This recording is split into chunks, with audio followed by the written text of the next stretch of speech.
here I am, out on the streets with my head in my hands. I've got no plans, only to see you again. Don't get me wrong, sometimes I like being kicked on the ground. I'm not that strong, but then I come to my senses. Yeah, I'm coming.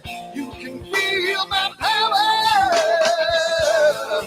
and I feel what is real when she feels me.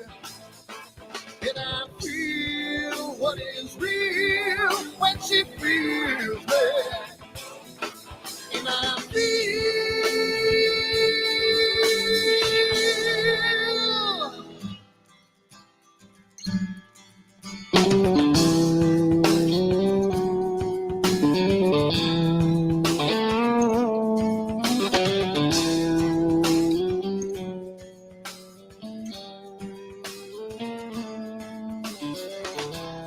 don't be afraid. Don't do that man with the scar on his face. It's a charade. It's just the way you've been living. Yeah! I'm coming. You can feel my power. And I feel what is real when she feels it. And I feel what is real when she feels me. Yeah.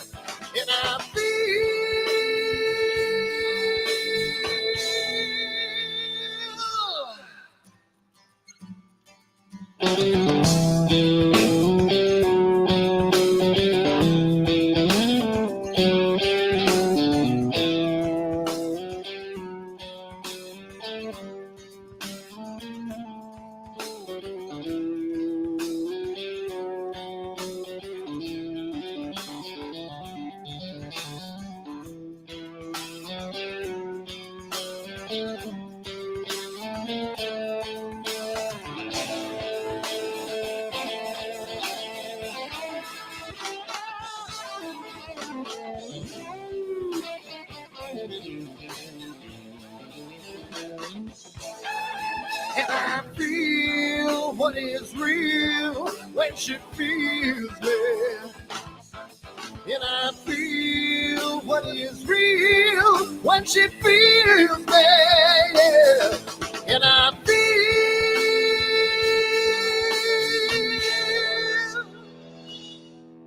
And I feel what is real when she feels me. And I feel what is real when she feels me.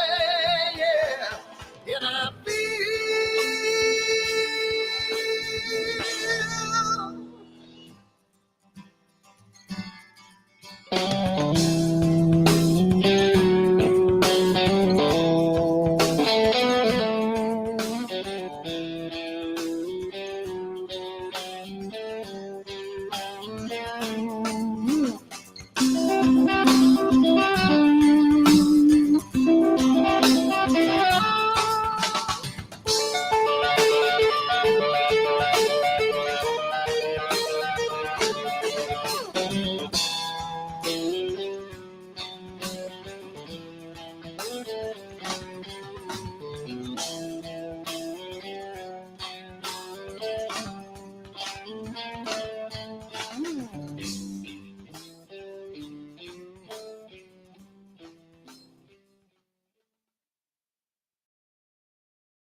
Hi everyone, Dan here, and I just wanted to put a little snippet about AstroWorld and what we do because I want to start getting the word out because I think it's becoming more and more of a giant community, and I want to get the word out to some other people. So what we do at AstroWorld is We hold astrophotography chats on Wednesdays at 9 p.m. and Fridays at 8 p.m. Eastern time.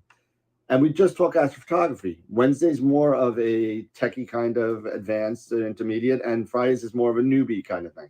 So if you want to check us out, and if you want to, hang out with some semi-decent people that like to go off the rails a little bit and have fun while they're doing it, come check us out at AstroWorldWeb.com, and you can check out the schedule, and you can sign up for all the free giveaways that we do. We just gave away an Eagle 4 Pro, an Optilong filter kit, Charles Brackenstein's books, and a whole bunch of other stuff. So come to AstroWorldWeb.com, hang out with us, have a good time, and as always, remember to keep imaging, keep educating, and clear skies. And I'll see you soon. Bye-bye.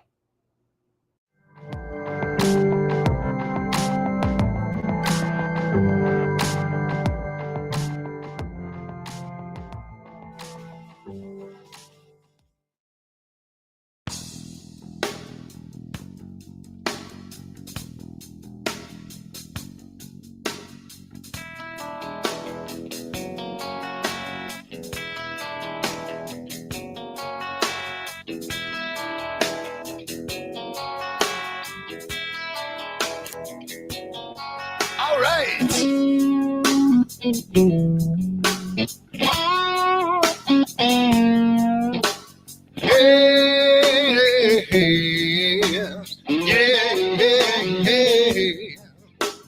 Where did my color go? Got your head in the sand. You can't be in control, using a powerful hand. I wanna be you, I wanna see you.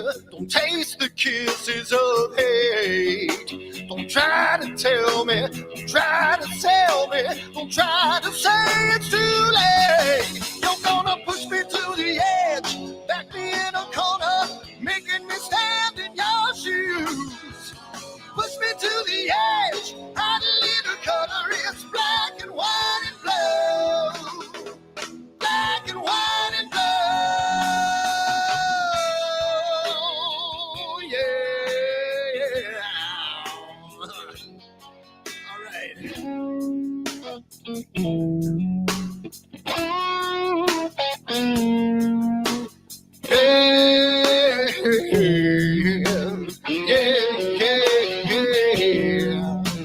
Cat learns to ring a bell. Rat gets free from the maze. We can be taught to love. We've got to learn to wait. I wanna see you, I wanna be you. Don't taste the kisses of hate. Don't try to tell me, don't try to sell me, don't try to say it's too late. You're gonna push me to the edge, back me in a corner, making me stand in your shadows. Push me to the edge, add a little color, it's black and white and blue. Black and white and blue, yeah.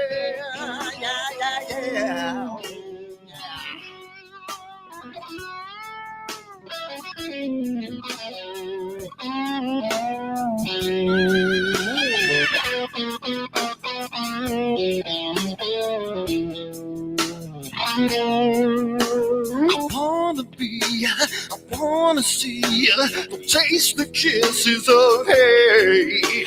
Don't try to tell me, don't try to sell me, don't try to say it's too late.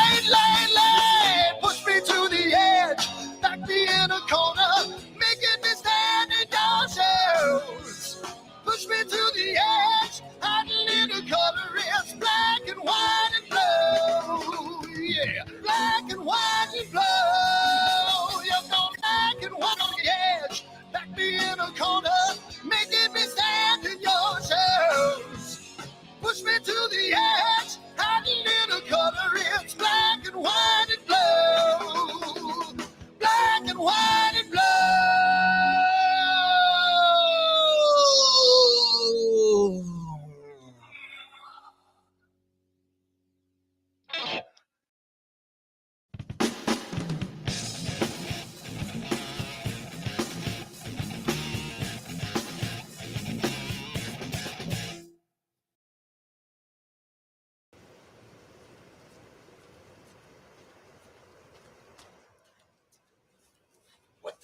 on my telescope now.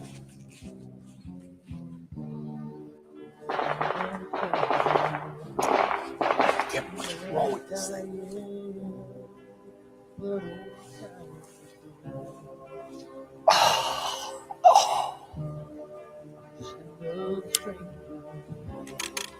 Another lost Lone Ranger.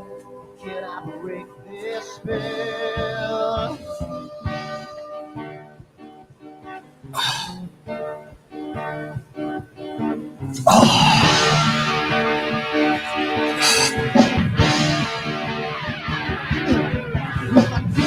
One thing right, who I make two things wrong. If I want to stand by the line, who I will always take the fall. If I just do the left, I can live from the right. I sleep all day long, then I'm dreaming through the night.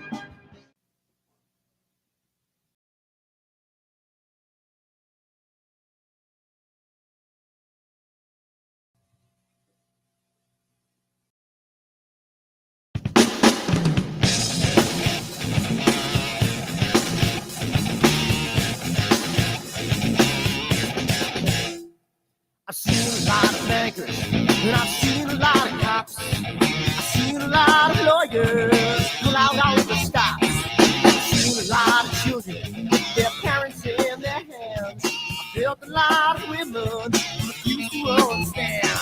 Well, I don't think I understand why we're making such a fuss. And I don't think I understand what's come of all of us. And I don't think I understand why we take this world for granted.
here I am, out on the streets with my head in my hands. I've got no plans, only to see you again. Don't get me wrong, sometimes I like being kicked on the ground. I'm not that strong, but then I come to my senses. Yeah, I'm coming. You can feel my power, and I feel what is real when she feels me. And I feel what is real when she feels me. And I feel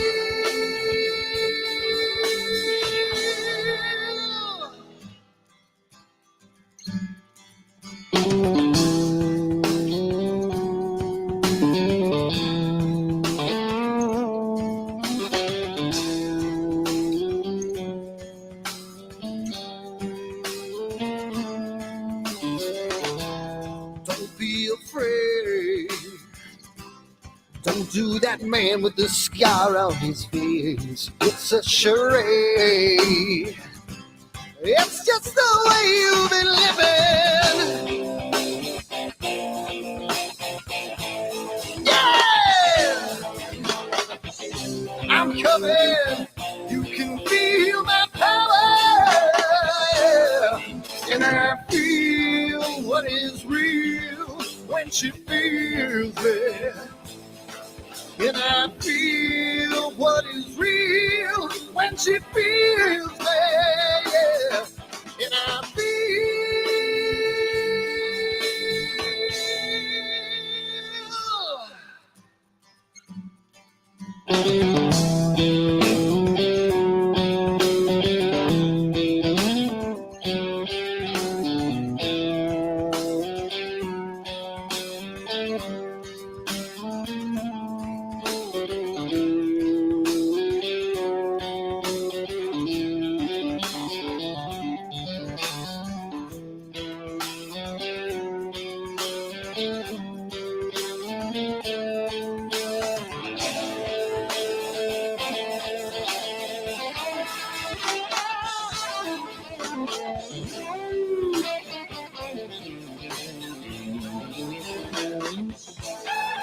And I feel what is real when she feels me.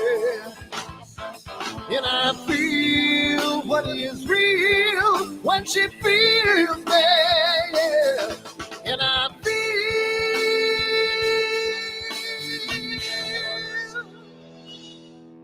And I feel what is real when she feels me.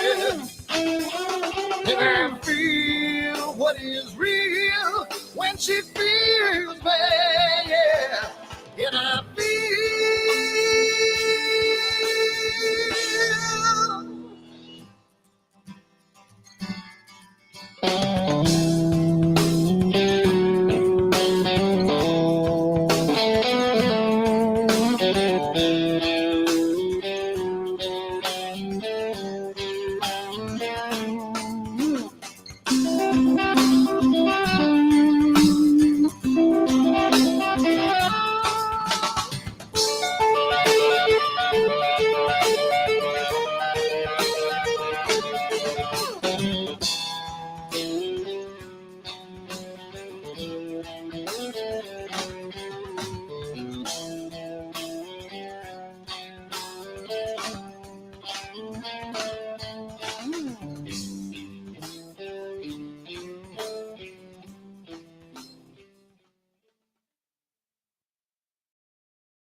Hi everyone, Dan here, and I just wanted to put a little snippet about AstroWorld and what we do because I want to start getting the word out because I think it's becoming more and more of a giant community, and I want to get the word out to some other people. So what we do at AstroWorld is We hold astrophotography chats on Wednesdays at 9 p.m. and Fridays at 8 p.m. Eastern time.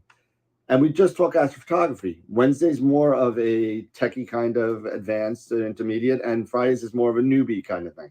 So if you want to check us out, and if you want to, hang out with some semi-decent people that like to go off the rails a little bit and have fun while they're doing it, come check us out at AstroWorldWeb.com. And you can check out the schedule, and you can sign up for all the free giveaways that we do. We just gave away an Eagle 4 Pro, an Optilong filter kit, Charles Brackenstein's books, and a whole bunch of other stuff. So come to AstroWorldWeb.com, hang out with us, have a good time, and as always, remember to keep imaging, keep educating, and clear skies. And I'll see you soon. Bye-bye.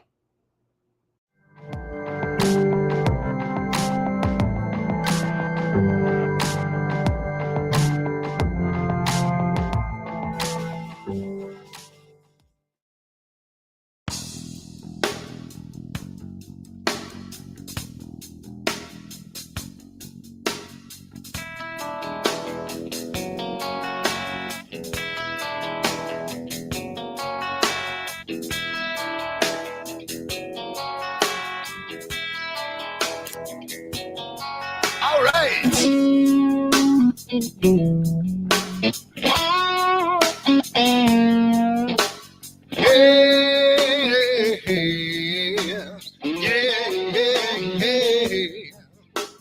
Where did my color go? Got your head in the sand.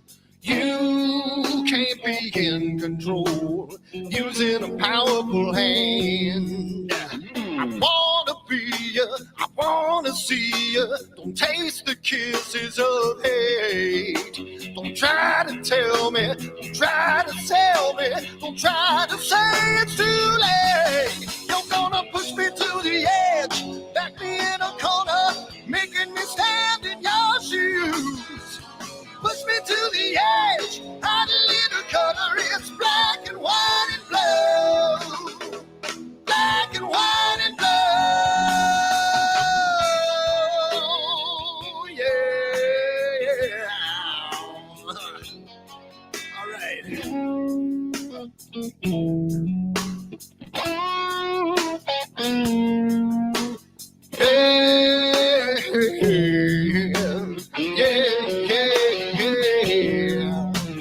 Cat learns to ring a bell. Rat gets free from the maze.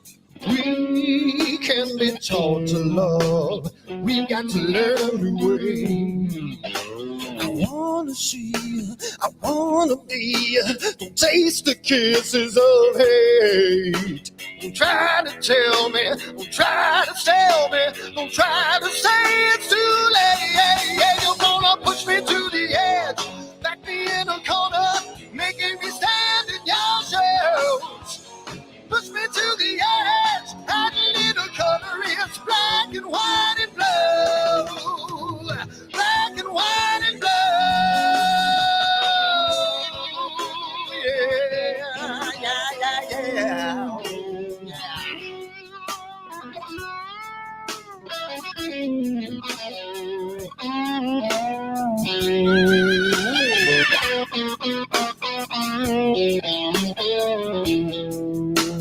I wanna be, I wanna see, don't taste the kisses of hate. Don't try to tell me, don't try to sell me, don't try to say it's too late. Push me to the edge, back me in a corner, making me stand in your shoes. Push me to the edge, add a little color, it's black and white and blue. Yeah, black and white and blue. You're going black and white on the edge, back me in a corner, making me stand in your shoes. Push me to the edge, add a little color, it's black and white and blue. Black and white and blue.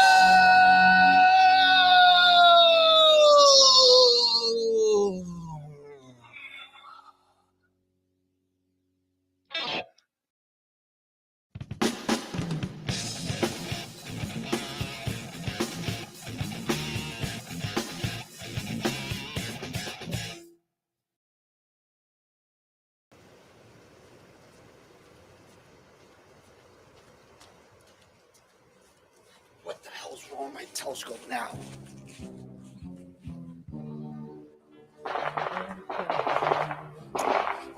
Get what's wrong with this thing.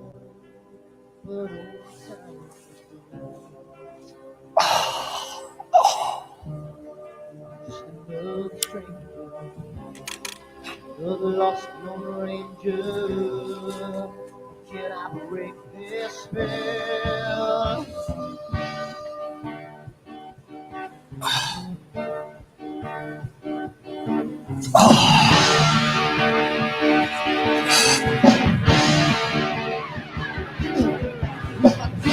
One thing right, I make two things wrong.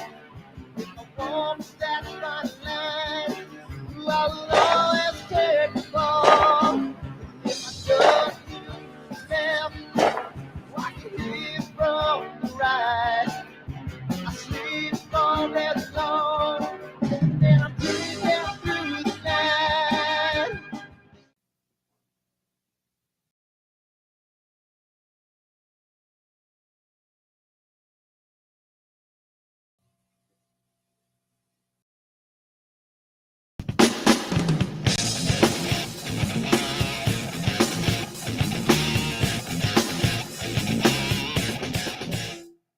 I've seen a lot of bankers, and I've seen a lot of cops.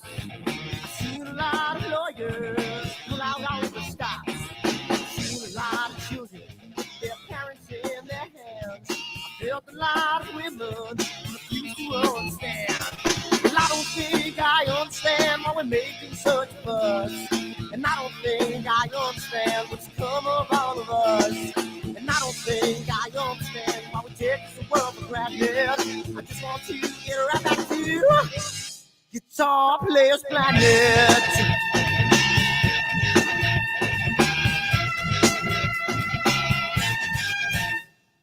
You see it in the papers, you read it every day. The riots and the fires going on in South LA.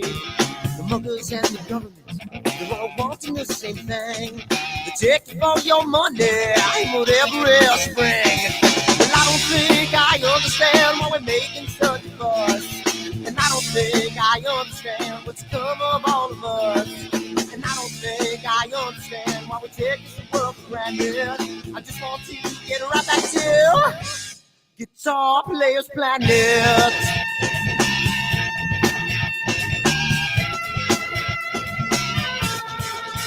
Take me.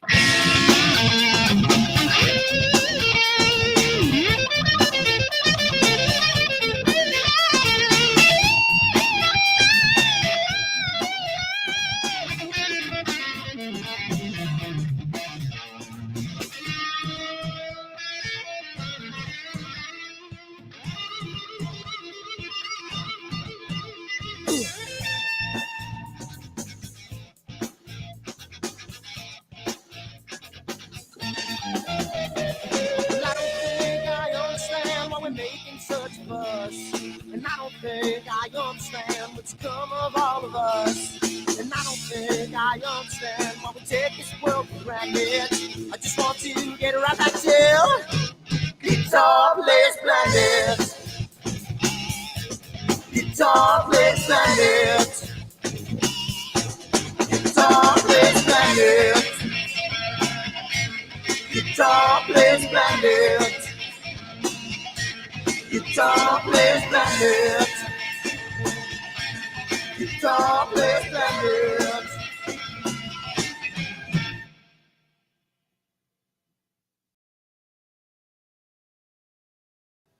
Are you ready for the next solar eclipse? October, annular eclipse. Up. Don't let your glasses fall off when there's a solar eclipse. You might hurt yourself. Let's try that again.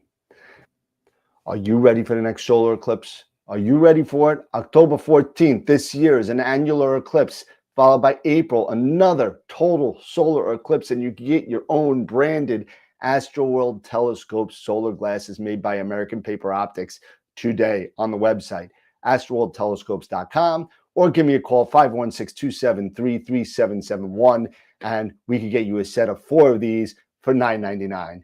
Come on down again, AstroWorldTelescopes.com, and keep imaging as long as you don't have a solar shade on. Keep educating in clear skies, and we'll see you next time. Bye-bye.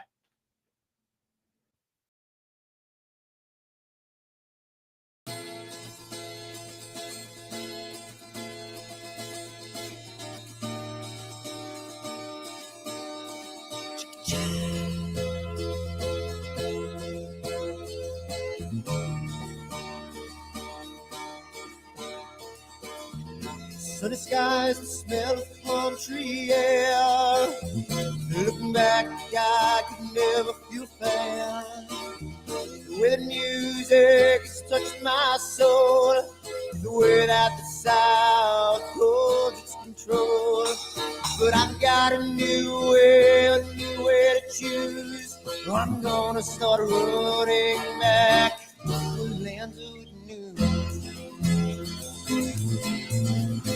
Oh, na na na na na na.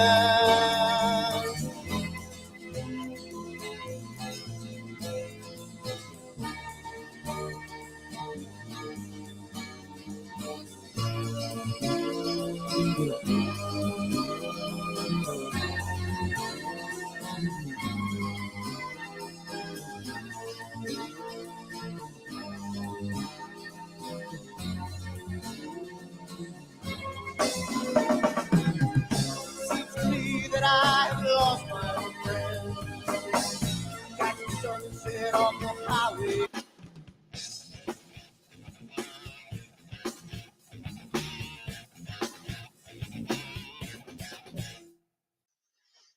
All right, what's going on, Astro peoples? What's happening?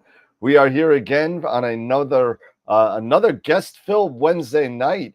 We try and do a lot of guests on Wednesday night, and hit a little bit of low because of Neef and all that kind of stuff. But we're back on the trail again with Alan Mitchell, who has been on the show a couple of times before, and we just haven't really, Alan's had a lot going on. I've had a lot going on, and we just haven't connected. But I said, it's time to come back. So it is. We love having you. You're got a great following on TikTok. You got a great following on YouTube, and it's great to have you back, man. It's really a pleasure to have you back. It has been too long, and I'm glad to be back. I mean, a lot of stuff's been going on. We got Dave tonight. For those of you that are missing Eric tonight and wondering where he is, everybody knows. I, of course, forgot that he had his daughter's graduation tonight, so he has the night off. So we got the fifth honeymooner, Dave Schaefer, with us tonight on the top right, and we're going to be here for the next, hour and 15, hour and 20, whatever it is, and hanging out with Alan, catching up. So, Alan, what you been up to? It's been like, 3-4 years. It's been a while. Yeah. So the last time I think we were on the show together, I had left my observatory open one night to do an all-night imaging run, and a thunderstorm from Oklahoma decided to take the scenic route, and instead of going into Arkansas, it made a right-hand turn at OKC and went straight south and hit Dallas, which is where I live.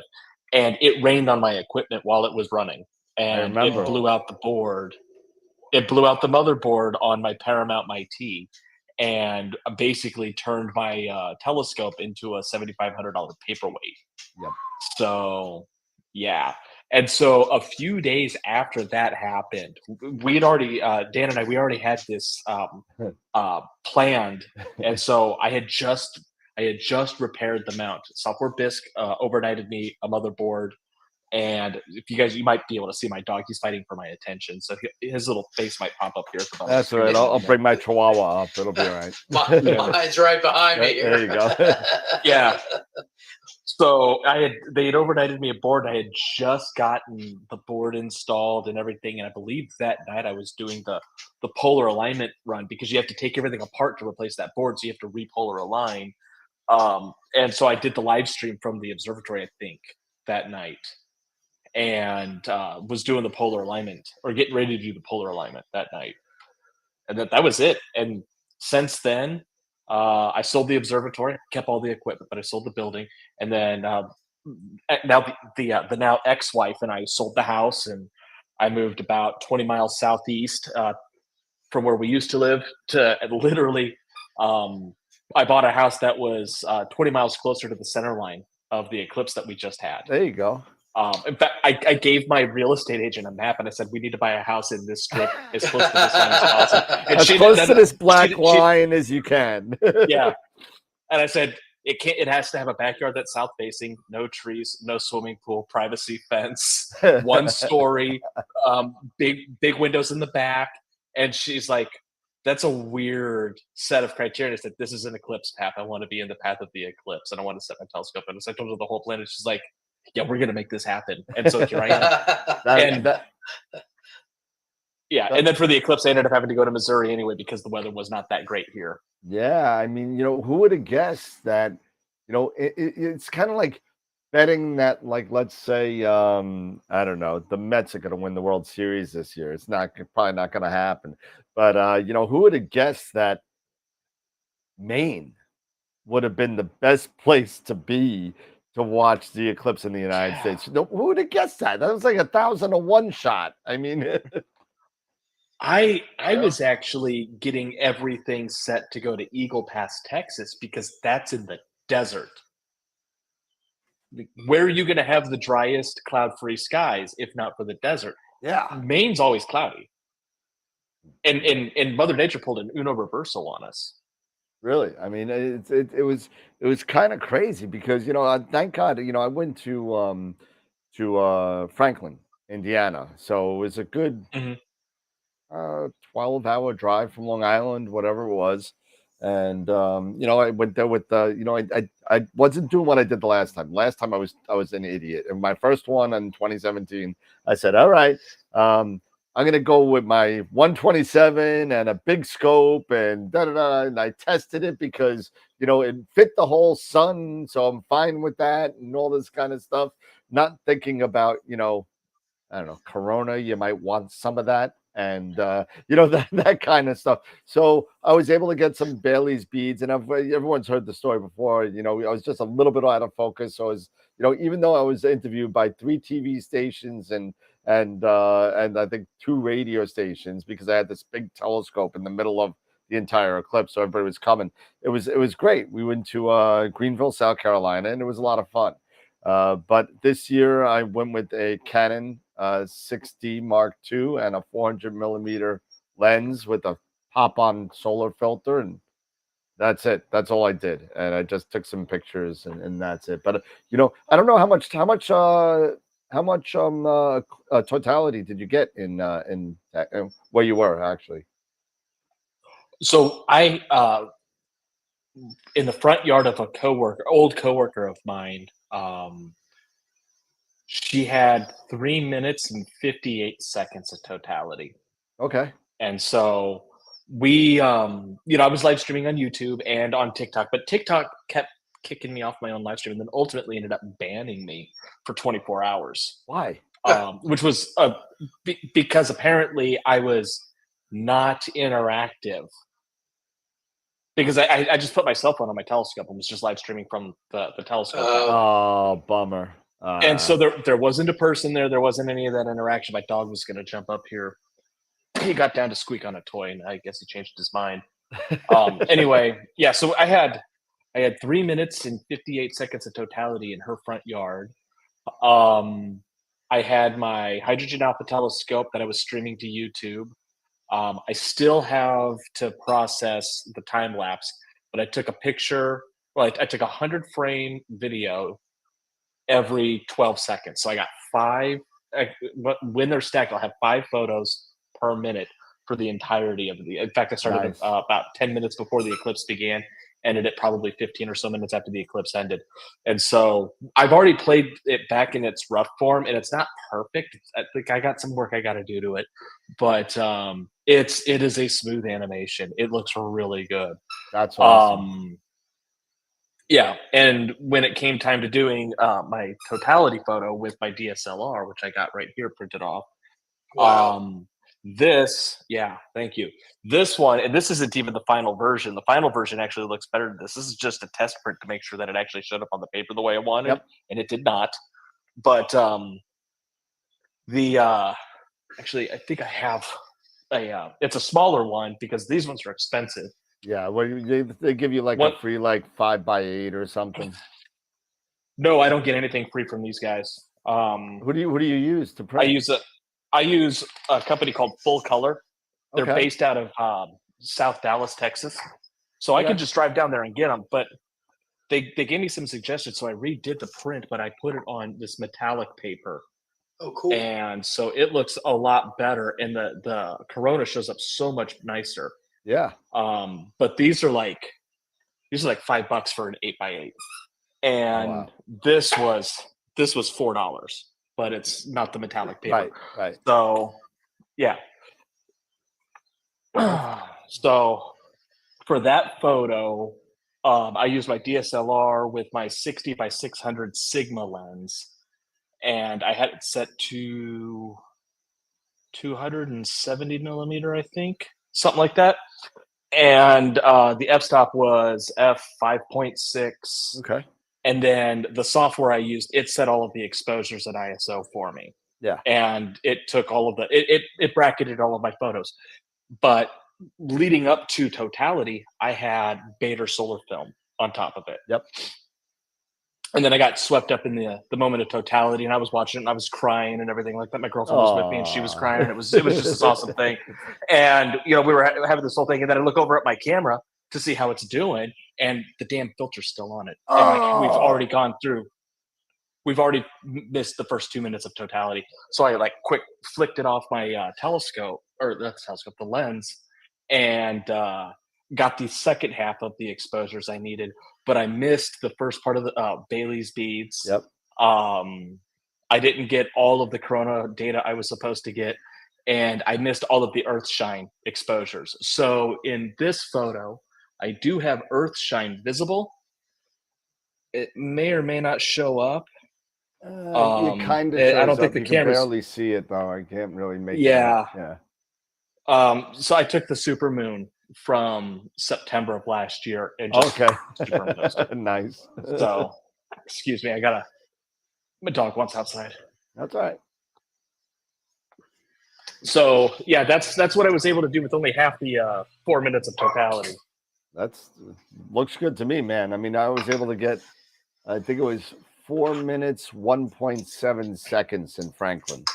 So that's what I was able to get. Now, you know what? I'll be dead honest with you. I was more about when I started seeing that prominence that was there, and you could see it naked eye, and I could see it. I was like, oh my God, that's what and I got, I kind of had a thing though.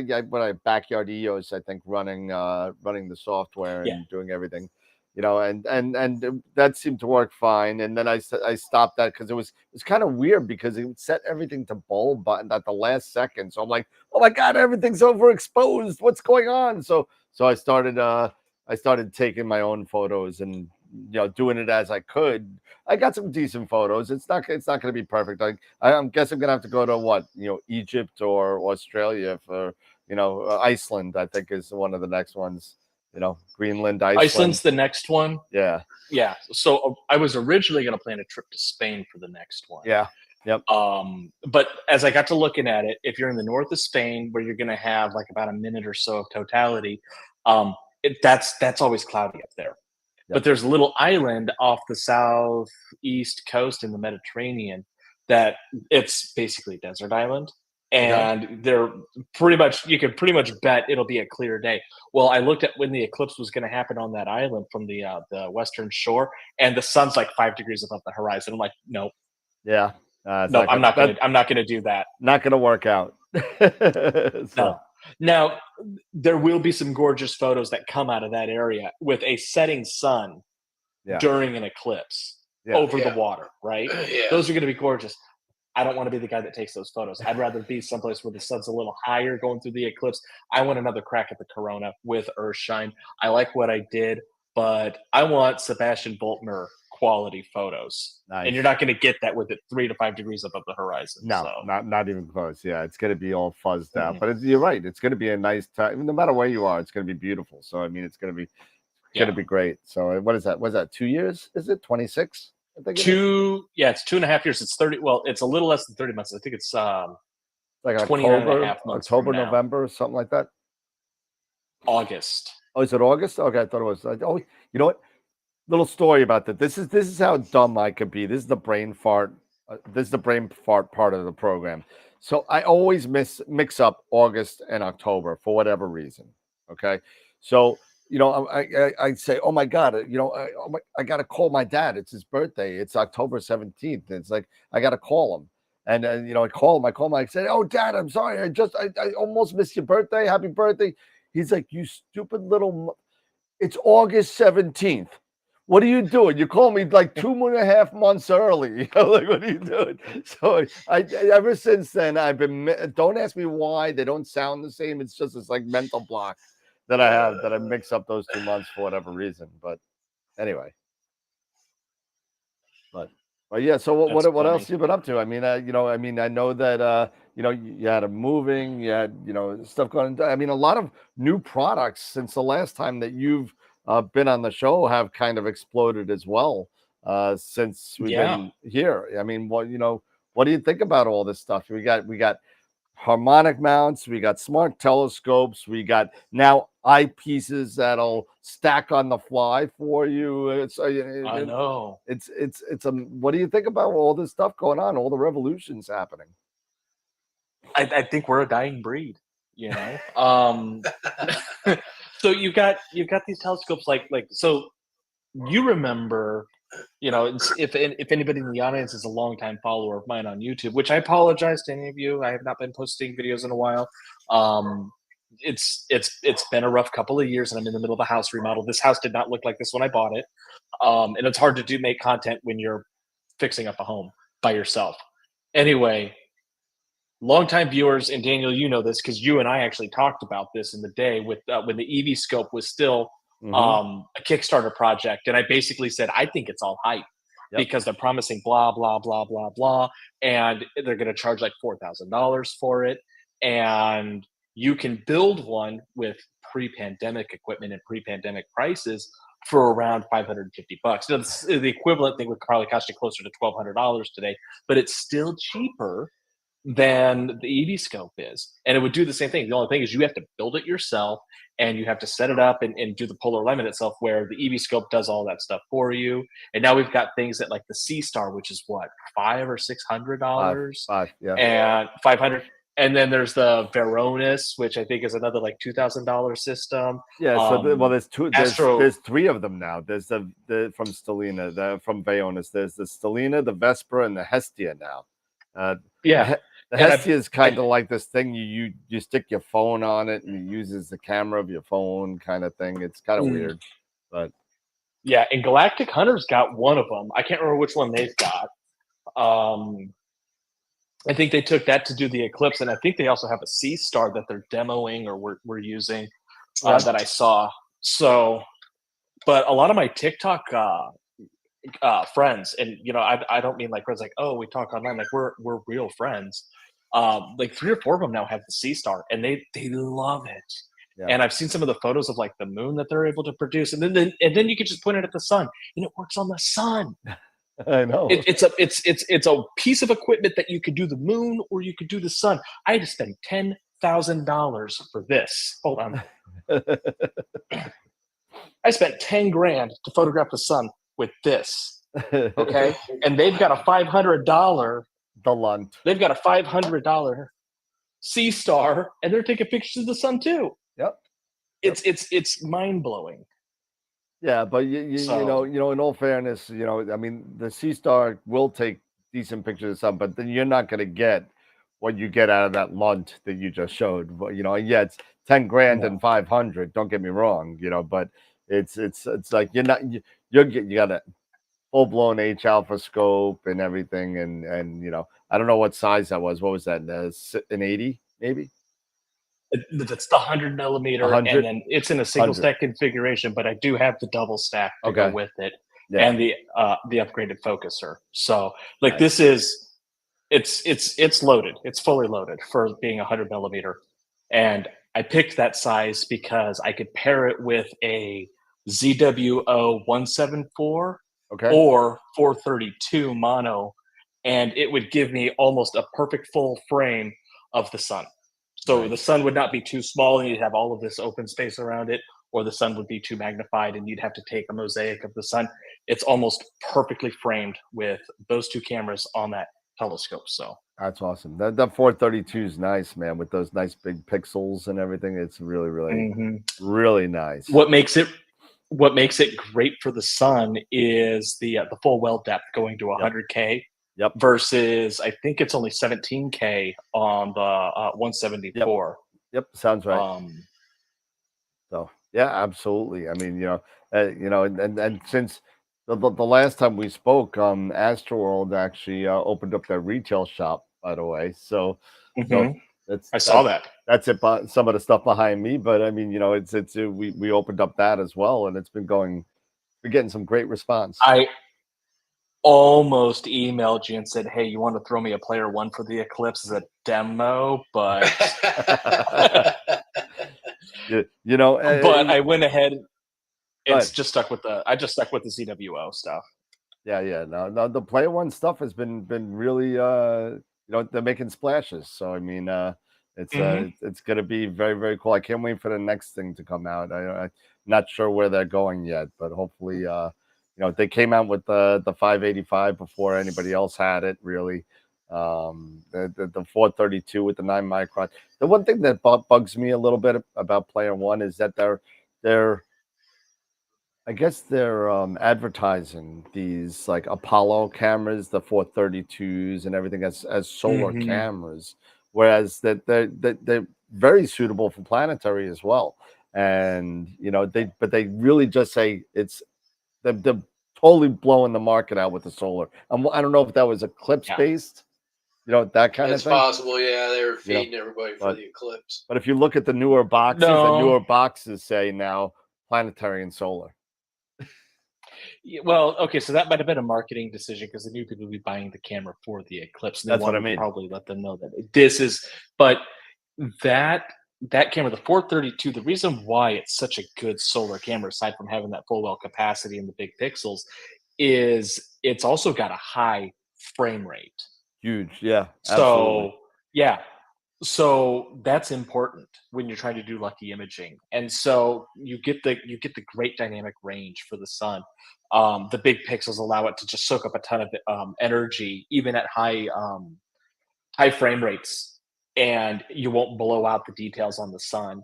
And you can still capture it like 90 frames a second for a 4K sensor. 90 frames a second and this is uncompressed. This is raw data. A single image from a 432 is like 32 megabytes or 36 megabytes in size, and that's coming down the USB line.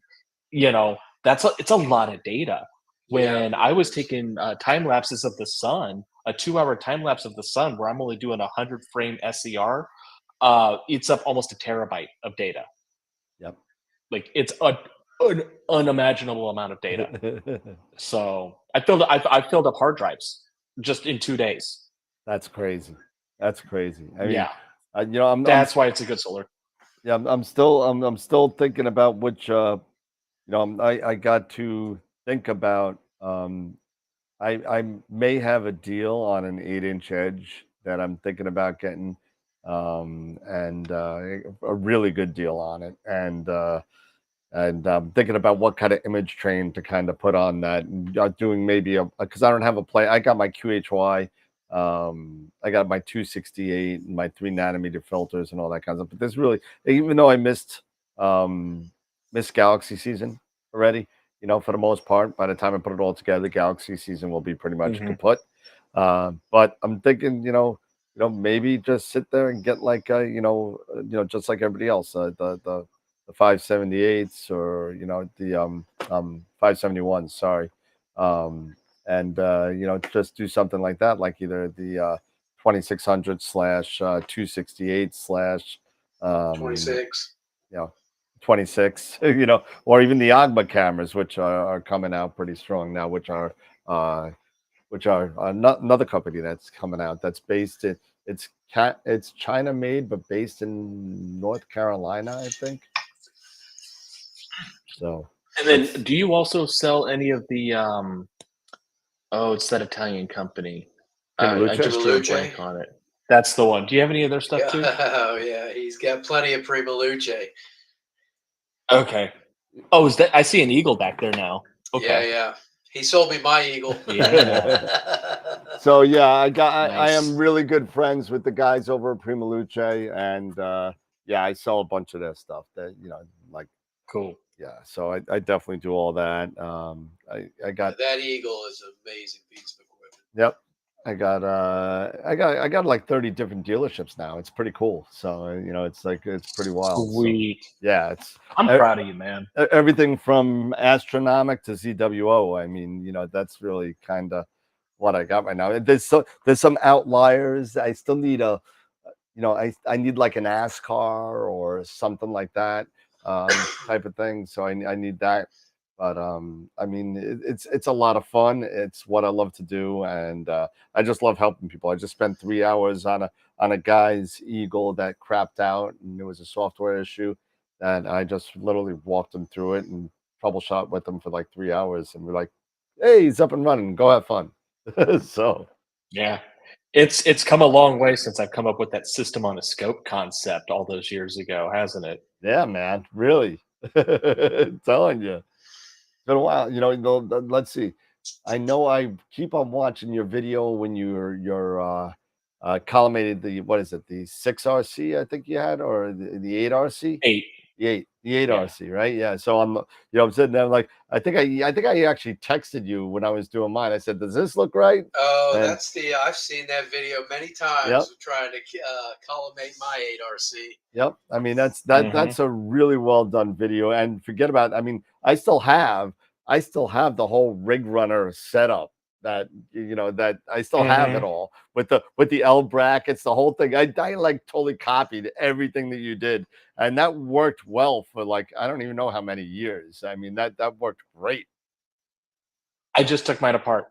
Like I had been running that this whole time, and I literally finally have my setup done in such a way that I no longer need it. But yeah, before we didn't have computers and stuff like that that were small enough, so we had these little Intel compute sticks that were the saddest, crappiest equipment, but it would work. You could do basic imaging on it. Yep. And you could have a couple of USB hubs or a USB hub with a couple of ports that you could run all of your games. It was just one power cable to the little computer up there, and that was it. Everything else just stayed on the telescope. And now you've got the Eagle, which is essentially everything that me and a couple of other people from different parts of the internet. I kind of pulled everything together and came up with this concept. But there was people doing this over here and somebody doing this over there, and I'm like, I'm going to do everything. And it was nasty because you had probably 15 pounds of USB cables tucked up inside underneath that top plate. But it was there. All your cable management was nicely tucked up away. And like I ended up having to make that a 5-part series because it was such a beast to put together. But then once you have it, it's like you're set and you're done. You don't have to do anything with it anymore. But now I use this little computer. I don't have it out here, but it's like the size of a Roku, and it's a Ryzen 7. It's got 32 gigs of memory in it, a terabyte hard drive, USB-C. It runs on 12 volts of electricity. And again, I just run a single USB cable up to my cameras, and then the ZWO cameras have the built-in USB hub, so I can go out to my focuser and my guide camera, and that's it. Just one USB cable is all I need. Everything runs off the same USB power. That's awesome. So I mean, it's so different than what it was. I mean, even like 5 years ago. I mean, it's like it's amazing the amount of stuff that has kind of blown. Forget about what's a counterweight? What's a counterweight? We don't even need counterweights anymore. I got my Pegasus Nix or my Hem 44 or something like that. I leave the big monster EQ8R on a pier that's just sitting out there, and everything else is on harmonic mounts. I'm selling my EQ6R because I don't even need it anymore. Yeah, I'm not going to go to a harmonic mount anytime soon because my Paramount is Well, yeah, it's everything. You know, um, but if Bisq were to come out with a harmonic drive, maybe I would. But the thing that I'm not 100% sure on, and I think I know the answer to it from some of the reading I've done, is the periodic error on harmonic drives pretty much gone? Because I think it is. I don't think they've got periodic error. no, harmonic mounts have a Harmonics, huge periodic error. periodic error, like But you- 300 Oh, it's milliseconds. huge? It's huge. You have a PhD under you use PhD. It under gets the- guided out to nothing. Yeah, I you mean, got it out. Yeah. there's nothing that stops you from doing imaging. I mean, my seahorse shot that I took up in Starfest in Canada, I got about 3 hours, whatever, hour and a half on it, and I no problems at all, zero. You know, Nice. I put my 130 on it, and no problem, and that's at what? Yeah, 800 millimeters. So I mean, right. Yeah, what do you call it? And- PhD2 has an algorithm for their guiding. That's PEC algorithm. They use that PEC algorithm. Yeah. With the harmonic drive. It learns it and knows exactly when it's coming, and it guides it right out. yep, Sweet. not Yeah. a problem. So I've corrected.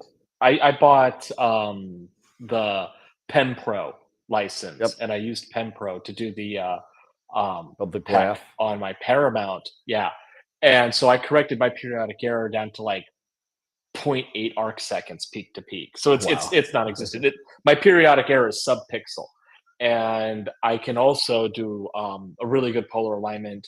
And I do drift aligning using PhD. Their drift align tool is amazing. Yep, with the little And so lines I'll and get everything. And so I'll get my mount down to like 1 or 2 arc seconds of polar alignment error, which is more than you would ever need for accuracy. And then I can do 30 to 40 minutes unguided Wow. with my refractors. I can't do it with the RC. With the RC, the best I can do is about 7 or 8 minutes. But if I use my Stellar View 102 and I throw my focal reducer on it to make it what would that be? About 530-ish millimeters of focal length. I've done 30 and 40 minutes, just single exposures, just to see if I could stars around. That's so awesome. Those Paramounts, they cost a lot of money for a reason.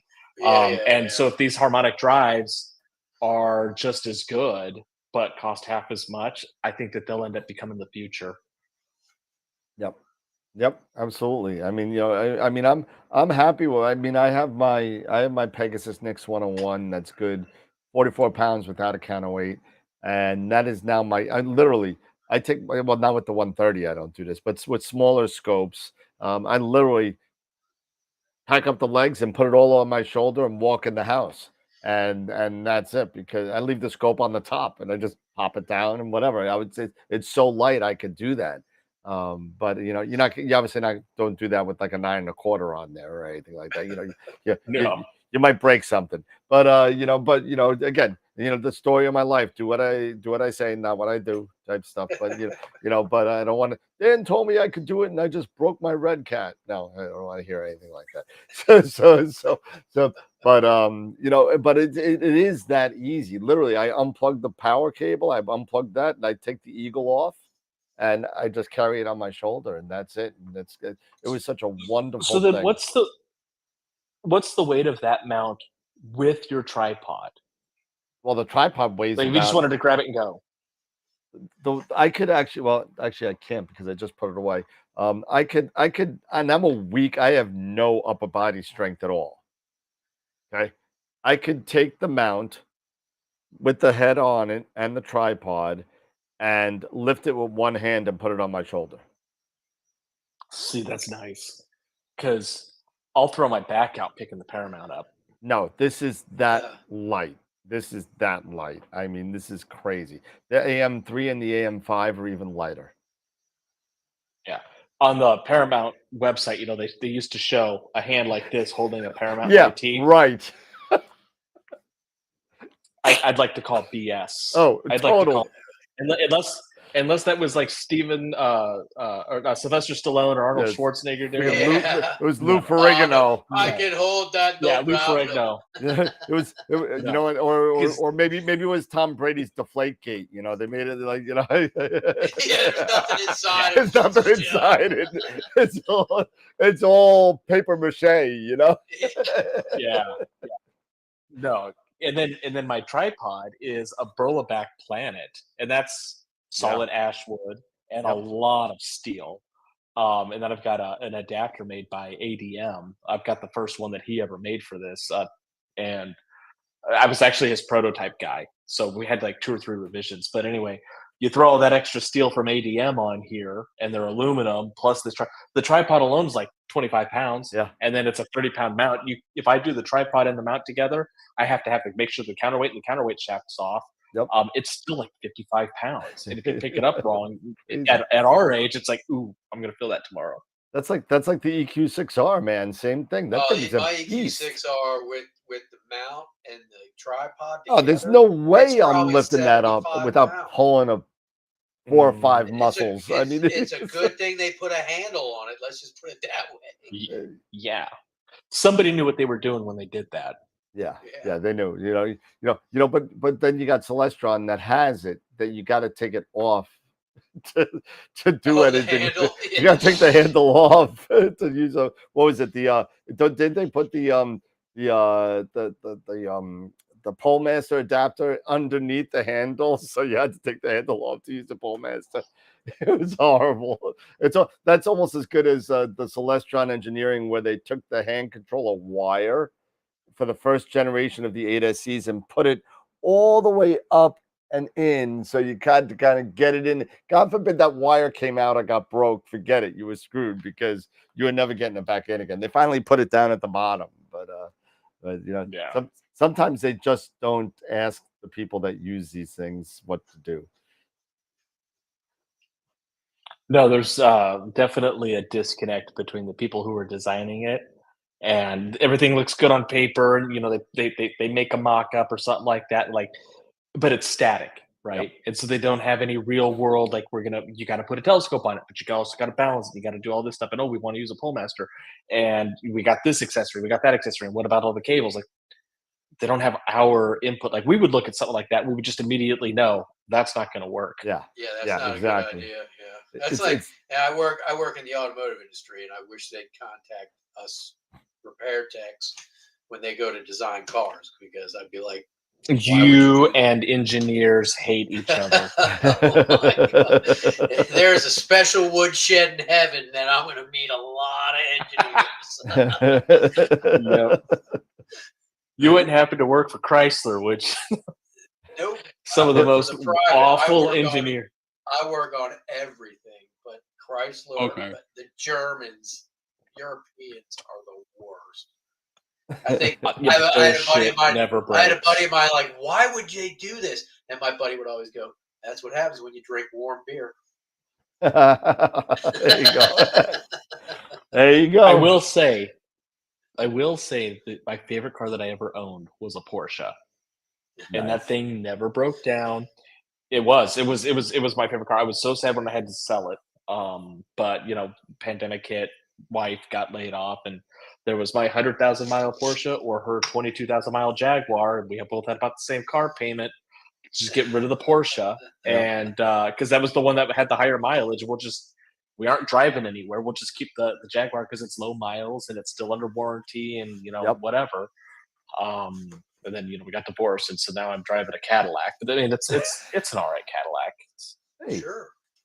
It's just not my Porsche anymore. Yeah. Everyone has that one car that they just loved, and so sad when it's gone. It's just not good. Mine was a 1973 Plymouth Fury 3 that was rusted to the. Oh yeah. Who cares? Who cares? The door closed with the bungee cord. The trunk closed with the bungee cord. When you walked out of the car, when you got out of the car, you smelled like a gas station because there was no cat. So it was just all coming into the cab of the car, all the fumes and everything. It was great. But Nobody got in my way.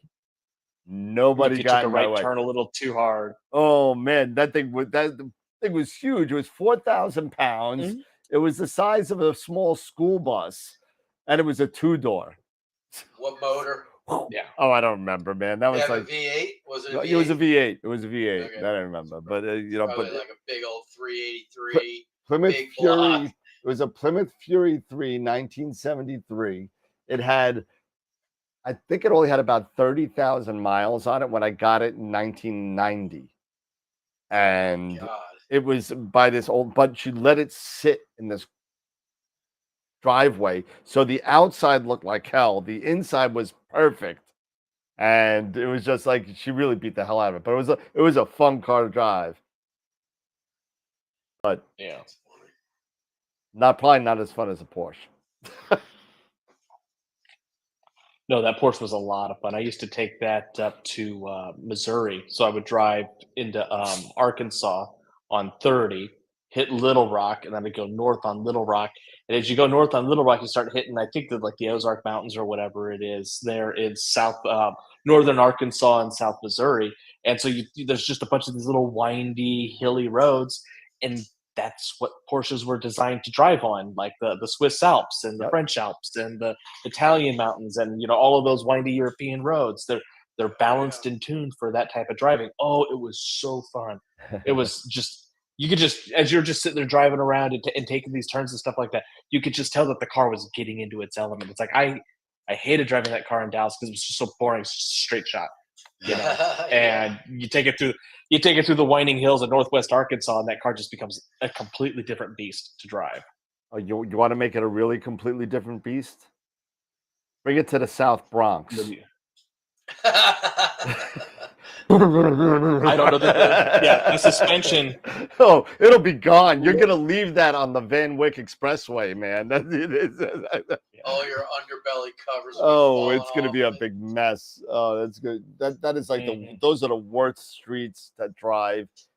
I've driven all the way. I've driven a lot of places between here and Nebraska. I mean, literally, like I've driven to Nebraska. I've driven to Texas. I've driven up and down the East Coast. I've driven to Chicago. I've driven all over. I just haven't gone as far. Where did I go? Wisconsin, Wyoming. Did this whole thing. Devil's Canyon, the whole thing. And the worst streets I ever been on is in the Bronx, without a doubt. Without a doubt. Yeah. So Tom in the chat just brought up driving on the tail of the dragon. I got a story about that. I haven't driven it, but a couple of jobs ago, I was working at this law firm in Dallas in their IT department, and one of our lead developers was this young kid. I was about 30 years old at the time. He was like just turned 22. But he just got his first really high paying job out of college, and he's making 6 figures, and he felt like he was hot shit. So he went and he special ordered a BMW M4 when they first came out. Nice. He got serial number 2 released in America. Wow. And he picked it up in Maryland, at the port in Maryland when it came over from Germany. And he took it down the tail of the dragon. Where that boat just took out the bridge? Yeah. Yeah. And so he brought it down the tail of the dragon. Like he had planned, I'm going to drive this car down the tail of the dragon. Well, there happened to be a guy, I think it was from Auto Weekly or something magazine, not photographing for anything in particular, but he was just photographing cars driving down because you never know when you're going to get a lucky shot that you might be able to sell to a magazine, right? Basically just doing middle of nowhere paparazzi stuff. And my buddy comes driving down this road, and the guy flags him down because he sees this is a BMW, but he's never seen one before. And so he wanted to talk to him, like, what kind of car is this? Because he's never seen anything that looks like it. And it's a brand new M4. And so he's like, I want to photograph you taking your car down the tail of the dragon. So he does a U-turn and he goes back up the hill and he's coming back down. And they go and they do photo shoot all up and down the tail of the dragon that day. And one of the photos he took was of him going down this turn, and the back driver tire was about that far up off the ground. He had 3 on the ground, and he was taking that turn so hard the chassis was twisting. Back tire came up about a good 3 or 4 inches up off the ground. Wow. Yeah, and I think that ended up going into a magazine somewhere. I'm sure that's awesome though. That's a cool story, and dude, it was sick. You showed me the photos, and I was like, that so serendipitous that an actual automotive photographer who does this for a living photographed the second ever sold in the United States BMW M4 on the tail of a dragon, driven by a kid who was too young to understand how to drive safely, and was literally just reckless driving down the tail of the dragon. He got some of the most epic shots out of it because he was young and stupid and very lucky. Well, I had a buddy of mine who he got one of the first R8s sold here in America when they first came out. It was unbelievable. That car was so nice. Nice. Yeah. But and listen, back to Astro here. So you know, what are you up to as far as are you doing anything with photography? I know you did the eclipse, but what have you done since the eclipse? Anything going on? Oh, what are you imaging with? I haven't done any. Yeah, so these days I just image with whatever feels right. It's either the RC8, which I don't use that much, or it's my stellar view. I've been last summer and this summer I think is going to be the year of the sun because we're at solar maximum, and so I've been trying to get sunspots and solar flares. I did get a time lapse of that what was it, a 6.3 back in March. Yeah, that we had. I got a time lapse of that solar flare. This last sunspot group that moved across the sun that was giving us all the light show. It was cloudy and rainy here. It's been cloudy and rainy here this whole month, so I haven't seen the sun in a while. Yeah, and it's severe weather season in Texas, so I just know as soon as I set my stuff up, my house is going to get hit by an F4 tornado and just take the horns are going to be so I just keep it in the case right now. And once we get, I think June is when I'll consider possibly setting it back up because the weather seems to settle down in June, and we'll have the long days, so it'll be prime time for just letting it track the sun all day. Yep. And just do more solar photography. But I've been loving doing solar photography. HA photography is just insane during solar. When you have intense periods of solar activity, because every day the face of the sun is different. In fact, it can be different between morning and afternoon. I've noticed it can change that fast. Sunspots can change shape. You can watch them evolve over time. I've got video of solar plasma being lifted up off the face of the sun and being shot into space. Those are the things that I've been working on a lot lately. I've done a few moon photos just because I could, but I haven't done any deep sky. I just got 3nm filters last year to use with my 1600. So now I've got the right light pollution filters because I moved deeper into Dallas. So I used to live up by one of the northern suburbs called McKinney, Texas. And it was still like a Bortle 8, but if I were to image to the east or to the north, there was a lot less light pollution because I was on the edge of the city. And now I've moved deeper into the Metroplex. So I'm basically, it's white everywhere. And so I don't have a dark area of the sky that I could use 7nm filters and have decent results. I need the 3nm, but I haven't really done any deep sky because the ground shifts. Where I used to live when I had the observatory, that house was built on bedrock. Nothing moved. It was stable. It was sturdy. I could drop my telescope in the yard, and my polar limit would hold for like 6 months. Here, my polar limit can change from day to day because the ground literally heaves and moves based on moisture content because we have expandable clay in our soil. So if we have rainfall, the soil swells. And then if we have high temperatures and low humidity, it'll evaporate and it contracts. And as it does that, the tripod legs shift. And it's measurable. In fact, I've got a shower door right now that doesn't close because we've had so much rain. It has lifted that corner of the house up, and now the door doesn't shut. Wow. Oh, wow. But in a month, it'll be a drought, and that corner of the house will settle back down, and the door will shut. Fine. And then this winter time, I won't be able to keep it shut because it will have sunk even more, and then that door will be it'll be too pulled apart. So the telescope goes through that as well. So I've just been dealing with things that don't require super precise polar alignment. I still do it, but I don't do multi-night projects that require super precise polar alignment. So basically, deep sky's out the window. I do want to start doing more deep sky, or not deep sky, dark sky trips where I might take like 2 or 3 nights on a new moon weekend and just go to a campsite 6 hours to the west and just get out into central Texas where it's reasonably dark. And then just set everything up and then like do one target for 2 nights, you know, from sundown to sunrise, just follow it across the sky and just hit it all night long. Yeah. But I haven't done that yet because again with the house remodel, that's been occupying most of my time. And then it's just me. Like I have to finance all of this on a single income now. And so planning trips is difficult. Although Sure. I do have enough vacation packed up and enough money that I'm gonna be able to save. I've booked a trip to Europe, and I'm gonna meet all of our European, or not just European, but most of our English Astro buddies, like Stacey Downton. Yep. I'll be hopefully spending an afternoon with her and her new wife. Yep.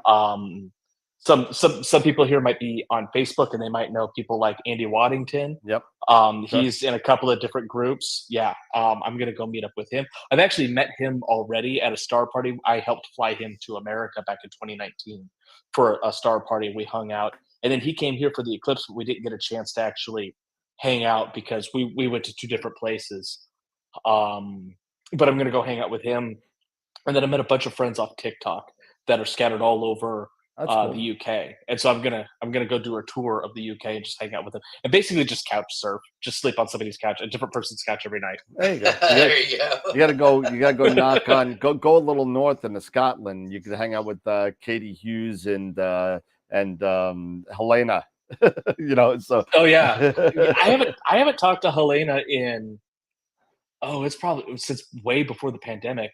But I hear she just graduated or not graduated. Finished her first year of first year of university. Yeah, so good job to her. She was actually supposed to be on the show last year, but she got so boggled down with she's really into her schooling, which is really cool. So she was like, I'm not doing anything, I'm just doing my thing, and that's it. And you know, when I'm done, I'll give you a call, you know, pretty much kind of thing. But she always wanted to be on. Absolutely should. You know, she will. Because every once in a while, Katie Hughes has been on the show. She unfortunately lost her husband a couple of months back, and she's getting a little bit of a TikTok following now. But she just bought like 100 Esprit and a couple other things that she's been showing on that. And great lady, she's been on the show, and she lives right down the block from Helena. So I mean. Like, yeah, just go knock on her door and yell at her.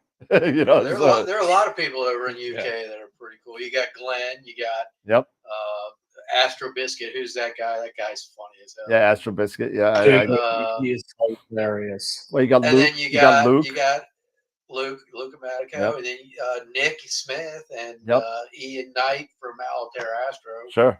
Yeah. A lot of people over there. There's a lot. It's a lot of people over there. It's a big Gives market me hope for if Astro. they can deal with their dreary skies all the time. There's, you know, I can deal with it's gotta be horrible over there, man. It's gotta be horrible. Well, I mean, and their food's not that good either. I mean, like you can't win for losing. I don't know. Especially now that it's getting close to summertime, where they literally don't have a dark night, you know. Once it's past a certain time of the year, there is no pure darkness. Nope. You know, and then you got to wake up to bangers and mash and haggis. so you know, that's not something that I'm a fan of. You know, I'm happy with my Dunkin' Donuts and crappy coffee. You know, so there's a reason there's so many pubs over there. Yeah, I cannot wait to wake up in somebody's house and like, here, I made you a traditional English breakfast, and you just look at it, it's just a piece of toast with some baked beans on it. It's like, what the hell? What is this? What is this? Where are your keys? I'm gonna go to the market. I'm gonna show you how we do this in the country in Nebraska, where I grew up. There you go. You ever heard of biscuits and gravy with sausage? Oh yeah. Yes. All over the place. There you go. Rock and roll, man. Get up at 4 o'clock in the morning and get your biscuits and gravy, man. Your grits. No turning back. No turning back once you've had that. Nope. I lived in Savannah for 2 years, and that was an interesting time. Not living, but going to Nebraska for the Nebraska Star Party last year was a great time, and kind of like what you're going to plan on doing in the UK. I kind of did in Canada when I was up there in Starfest. I bounced back and forth between Ron Breacher's house and Sean Nielsen's house, so I kept on bouncing back and forth between there. We had a great time though; it was a lot of fun. Played some music, did Starfest during the day and Image from their backyard at night, and it was a lot of fun. So, yeah. I went to the Eldorado Star Party in October, and I met up with Deep Sky Dude nice. and Planet Observatory. Yep. So I meet up with Deep Sky Dude every year that I go out to one of these star parties. He does like 3 or 4 star parties a year. He does like Okie Tex. He does Eldorado Star Party. I think he did Cherry Springs one year. Like he bounces around. He does quite a few of these. I think he did Winter Star Party one year too. Yep. But whenever I get a chance to meet up with him at Eldorado Star Party, I do, and we always hang out. We have a huge fun time. But our buddy Charlie Golden, who does, he's got his YouTube channel is Planet Observatory. He came up from his part of Texas. Both of them are down on the Gulf Coast, and we just hung out. And like the first 3 nights, it was just cloudy, so we sat on our little. We had like three spots right next to each other where our tents were, and we basically just sat out there every night and just drank White Claws, and it just cussed at the clouds. Nice. It was great. It was great. I don't think I got polar aligned until Wednesday night, and then the eclipse was Saturday morning. So I spent all night Wednesday night getting dialed in because I wanted to be able to track the sun the whole night, and it was so windy that I had to redo my polar alignment every night because I've got a scope cover, and so the wind would blow and it would literally sink a different leg every night because the wind would blow from a different direction, but it would sink a leg of my tripod in just enough that it would throw my polar alignment off. And so I polar aligned painstakingly Friday night, and then we had 50-mile-an-hour gusts that morning, and it almost imploded my tent. It blew in clouds from the south that we weren't supposed to have. Everything was covered in dust, and my polar alignment was off. So the sun kept drifting and drifting and drifting. And if any of you guys were watching my live stream during the eclipse, right as we hit angularity, my telescope slewed away from the sun all on its own. And I was trying to get that perfect, because I was on the center. Well, I was 3 miles away from the center line, but it was close enough that at my pixel scale, you couldn't tell. And you would be able to, it would look like it was a perfectly concentric annular solar eclipse. The ring of fire. And so I had 90, And so I had 90 seconds to tell my telescope, stop screwing around and get it back on the sun. And I got it. It's you can see it on my YouTube live stream replay. It slews right back to the sun, right at maximum eclipse. It was just gorgeous. And then I did a capture and I missed it by like 2 seconds. And so my maximum eclipse photo is slightly offset, but it is what it is. I got a cool story to tell about it now. Absolutely. But everybody watched my telescope just move on its own, and there were gasps all around. And Deep Sky Dude was like, "I thought you were going to grab your telescope and throw it into the street." And I said, "I almost did."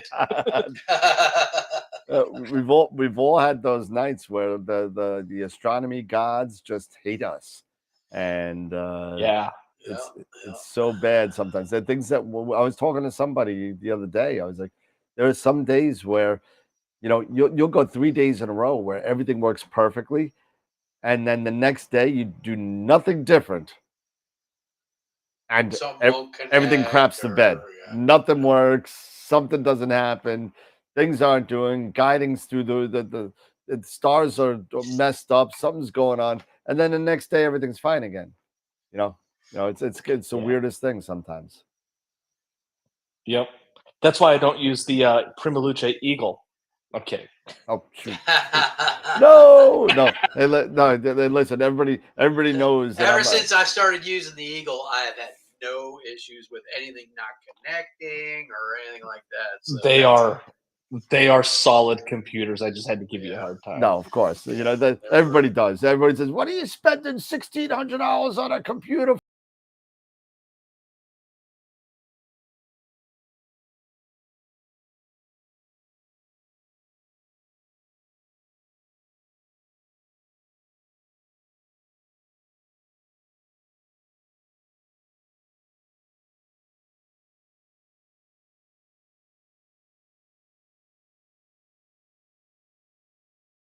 my streaming went out. Hold on a second. There we go. We're back. I didn't do it. Nope. It was I didn't weird. do it. They want to know if it's. They want to know if it's a dark frame. They want to know if it's a dark frame time. We're demonstrating dark frames. so I don't know what happened. That's Melon kind of messing things up, guys. I hope you didn't miss anything. I just had you missed it. I just got nominated for a Nobel Prize. So you missed the whole thing. It's over. It's gone. So, but it's one of those things. Yeah, that wasn't funny. But so I bought the Alto and the Giotto, which is the flat frame with the motor on it and everything, and it would hook up and everything was fine. Next thing you know, I couldn't get it connect. So I get on the phone with Dan.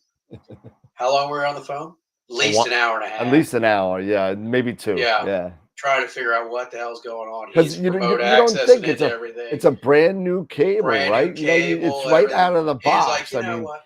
Let's just try a new cable. I was like, all right, I probably have a different cable. Put a different cable on. Work fine. No problems. Gotta be kidding me. So now, anytime anything goes wrong, let me grab another cable. Yep.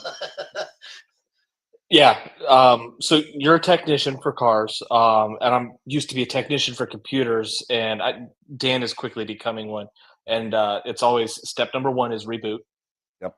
Step number 2, replace your cables. Yep. Yeah. And if none of those work, then then you're gonna have to actually do your job. Yep. Yeah, exactly. Start looking at software. Start looking at all that kind of stuff. It's but when you have something that's brand new out of the box, you don't really think cable. You think everything's but. Yeah. Oh no. I always suspect cable first. I never. Well, not if it's brand new. For me, but I've learned my lesson. Yeah, car parts. Like now I will always aftermarket check the car cable parts. first after that disaster. But it's. I've learned my lesson on aftermarket car parts. You put aftermarket certain car parts. I don't ever buy aftermarket because I've got burned. Where you put a new aftermarket one on, doesn't work. Yep. Doesn't work. Yep. Get an OE part, works every time. Yeah, Dave Barnett always is a fan of the ID10T cable. That that's definitely what we had that day going on. So if you don't know what the ID10T cable is and you're in astronomy, you just need to write it down. You'll figure it out. So yeah. Yeah, and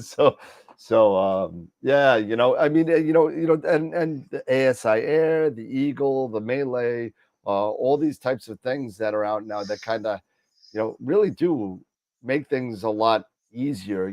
Some are more advanced than others, some cost more than others.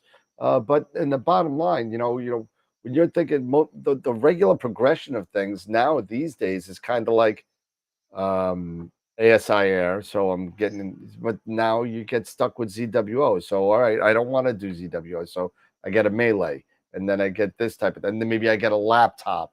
Maybe I do something else and move on from there, or maybe I do a StellarMate after that, StellarMate Pro or something like that. And then finally you're saying, okay, you know what? After you buy all the stuff that you have already that you could get in the Eagle, you already spent the amount for the Eagle already. So I mean, it's kind of like one of those things.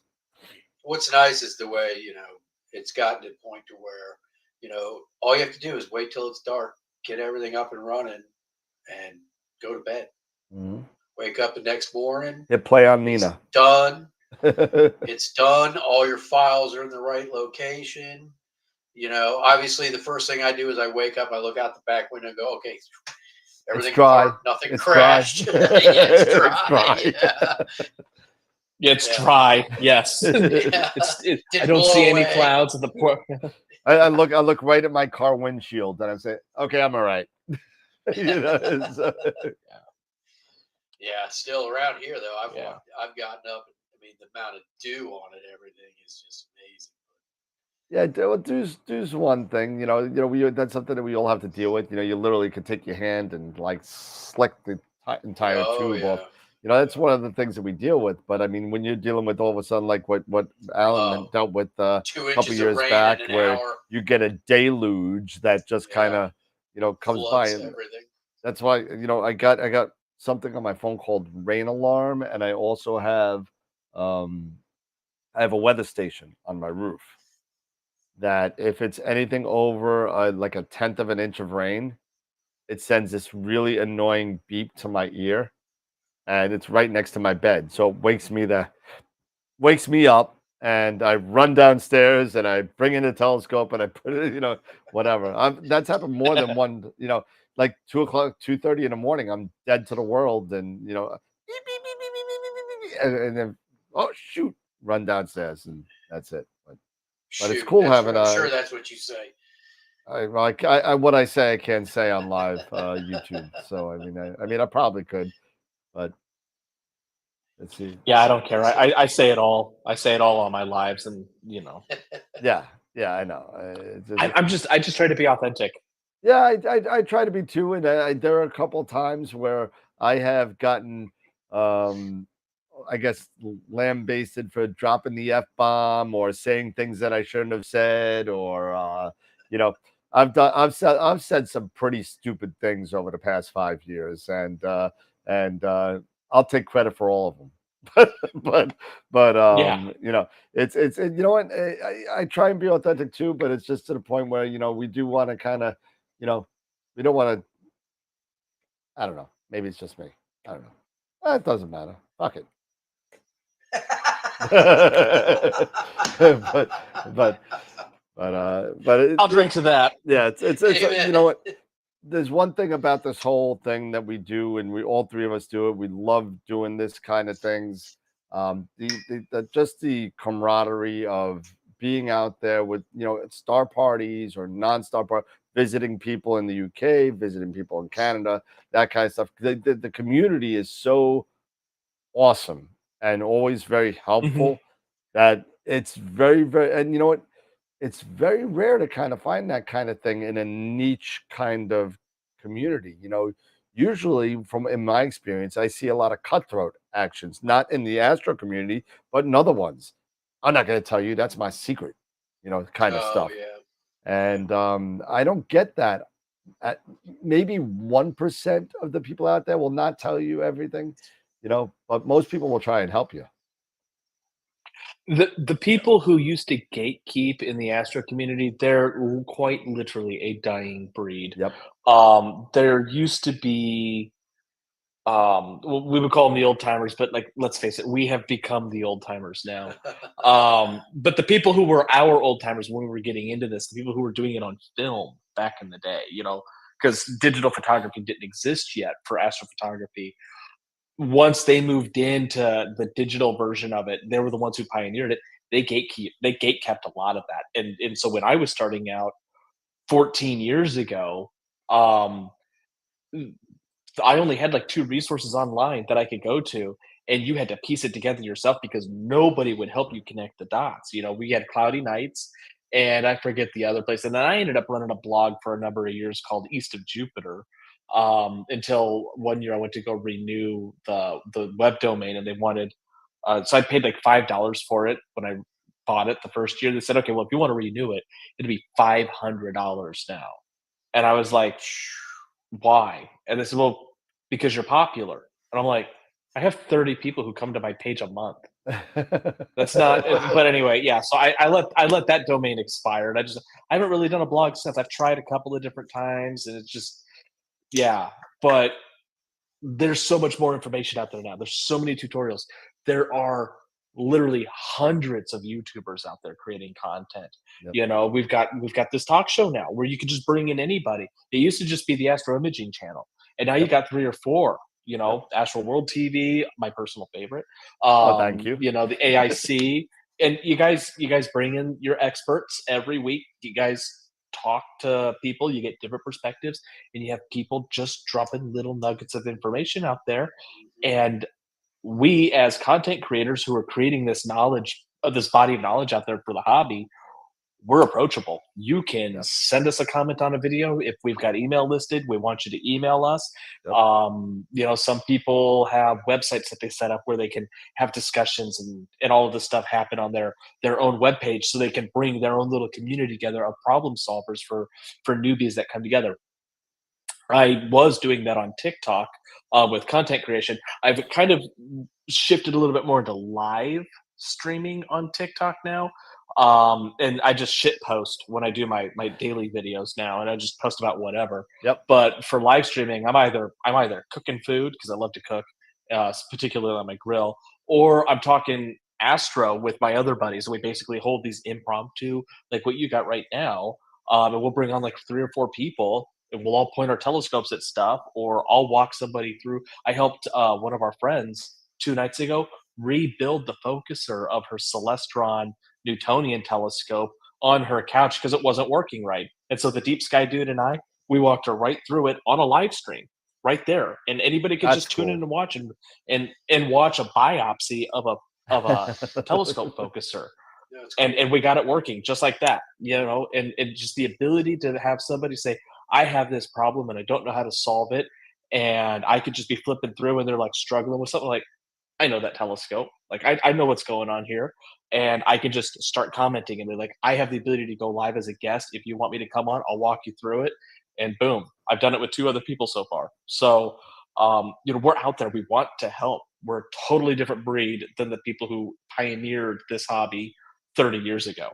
Yeah, it was like the cook with the secret sauce, right? You didn't want to tell anybody anything, back then. You just really, and it was tougher even to find a resource to help somebody, back then. Like you were saying, there was really, I mean, the only other one, and I'm gonna mess it up. I want to say it's Ron Wiesner's LX 200 page, or Rod Wiesner, Mike Wiesner's LX 200 page, because I was a Mead user, and that was the only option that I had, and I believe the page is still there. He has not updated it in years. I don't even, to be honest with you, I don't even know if he's still alive, but it was that long ago. But I mean, that was the only thing that was there, and even when you went to back then, so that was probably like the early 90s or something. Even back then, you're sitting there, you're trying to help somebody. And I started with the Pentax K1000, and the Minolta Maxim, all film cameras. And I'm sitting there and I'm trying to do this stuff on my own, and forget about trying to polar align on a wedge, a Mead LX200 when it's your first thing. I mean, you got your head cracked underneath, and all these things going on. And there's nobody wants to help you. Even you could be right next to another LX200 person, and they're seeing you struggle, and they're going, and that's what they're doing. And you can hear it, and you can't see it because it's dark, but you hear the snickering, and you hear it, and you're like, come on, help a brother out, will you? But it's now it's a different type of time, and I think a lot of the newer technology and the amount of things that have changed over the past 15, 20 years has made it more impertinent to actually be an agent of help and change and teaching than it was way back when everything was kind of like the status quo. Everybody had like an Ultimate 8 or an LX200, and that was it. It was like Apple and Mac, and that was kind of Apple and Windows. So Apple and Mac, but you know what I'm saying? It's the same thing. Yeah, I know. But it's how can you hear it over the loud Mead slewing motors? It was that loud, Dave. It was that loud. You could hear it. They wanted you to hear the snickers. They weren't snickering, they were cackling, but it sounded like a snicker after it was drowned out by the LX200s. Maybe that's what it was. Maybe that's what it was. You're probably right, Alan. You're probably right. But it was definitely definitely a learning experience. And that's probably the reason why I'm a refractor guy now, because of the trials and tribulations of the SCT back in the 90s. I actually saw a video of a guy on Facebook. He posted video saying, he finally got his LX200 mouth fixed and everything. And he started slewing it. I was like, oh my God, listen to that thing. Oh my God. So loud. Oh yeah. It was torture. It was torture. It just got the noise upgrade installed on my LX200. Nice. The gears are 50% louder. I'm telling you.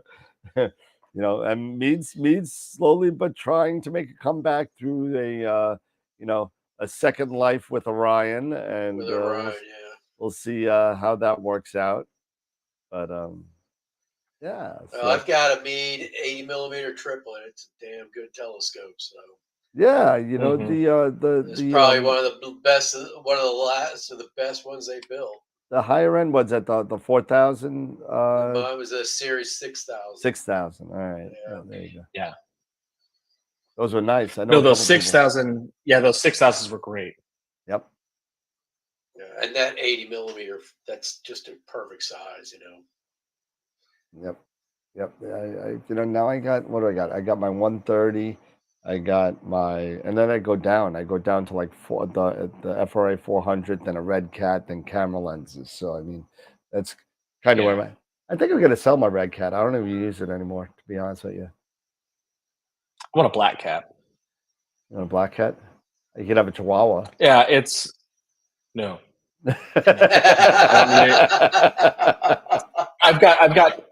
I don't have a problem with small dogs. I got 2 dachshunds myself, but I just don't want something that shakes that much. Okay. And the eyes that are bulging at you, it looks like they're gonna pop out that skull. But my Chihuahua is the meanest mother ever. I mean, he is such a Napoleon. He's got this Napoleon complex. Every night he kicks my 14-pound dog off the bed. Every night. Oh. Dog disappears, and the 14-pound doesn't have a mean bone in her body, so she'll just walk away and go under the bed. Okay, fine, whatever. Yep. Yeah, my boys, they've got a king size purple mattress that they sleep on every night, and they're nice enough to let me have a tiny piece of it. Yeah, right. I know the kings. I have a purple bed, actually. I love my purple bed. I think it's great. They're amazing. Yeah. You know what? And my dogs love it too. You know what the worst thing about that purple bed was? The price. The cost. Besides the cost, after you get past how much it was. If you decide to get a purple bed, please remember to read the instructions on the purple bed. Make sure that you open this thing up while it's on the box spring, please. Oh, yes. Oh my God. I opened this thing up and all of a sudden it goes, and it's like a big thing going, and I'm like, I'm doing it by myself. My wife's at work, and I'm trying to get this thing. All of a sudden, how does this thing weigh so much? I don't understand how much this thing weighs a ton. And it took me about an hour and a half to get it on the box spring, so it would fit. It was horrible. I had a king size Tempur-Pedic. Man, that mattress weighed a ton. Yeah, that's the only mattress that weighs more than a purple. Because I've had both. In fact, I got rid of the king size Tempur-Pedic because it was I broke my back twice, and so that ruined my back way worse. The doctor recommended get a Tempur-Pedic. The memory foam's going to be good for your back. It ruined me. And so I tried Casper. I wasn't a fan of Casper. Ex-wife loved it. We got rid of that. And then I was seeing those viral, hilarious purple commercials. I'm like, let's just give this a try. And it was the best night's sleep I had as an adult. Nice. And my ex-wife was the same way. But yeah, we got the queen size to start with of the purple mattress and then upgraded to a king later. But we made that mistake with the queen. We set everything up. And then the purple it came all rolled up like a big ass carpet. Yep. And I just grabbed the box cutter and I grabbed the plastic and I right down and opened it up and it just kind of went swap. And then it began to inflate. And I'm like, this is so cool. And then I went to go pick it up and it was like trying to lift. It was like trying to lift a 300-pound sack of flour. It's just like dead weight. It's just not going to do anything. And I look at my ex-wife and I said, I think we screwed up. And she goes, good luck. And she leaves. You're on your own. She's like, we did not. You did. Bye. And That's horrible. But yeah, I mean, the queen the queen wasn't too bad. I think the queen only weighed like maybe 85 pounds. It was 85 pounds of dead weight, and I was able to get it up on the bed. But I learned my lesson when we got the king size. Oh yeah, and put it right put in it the up middle. I put it up. Open it up, and then open it. Yep.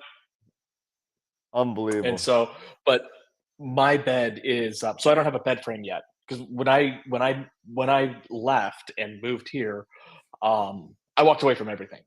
So I took the dogs, I took my PC, and I took my telescopes and my clothes. That was it. No other furniture, no nothing. And so I had to buy a new bed, and then I bought a second bed, because I started with the queen size, and I'm like, no, I want a king. So the queen's out of my guest room.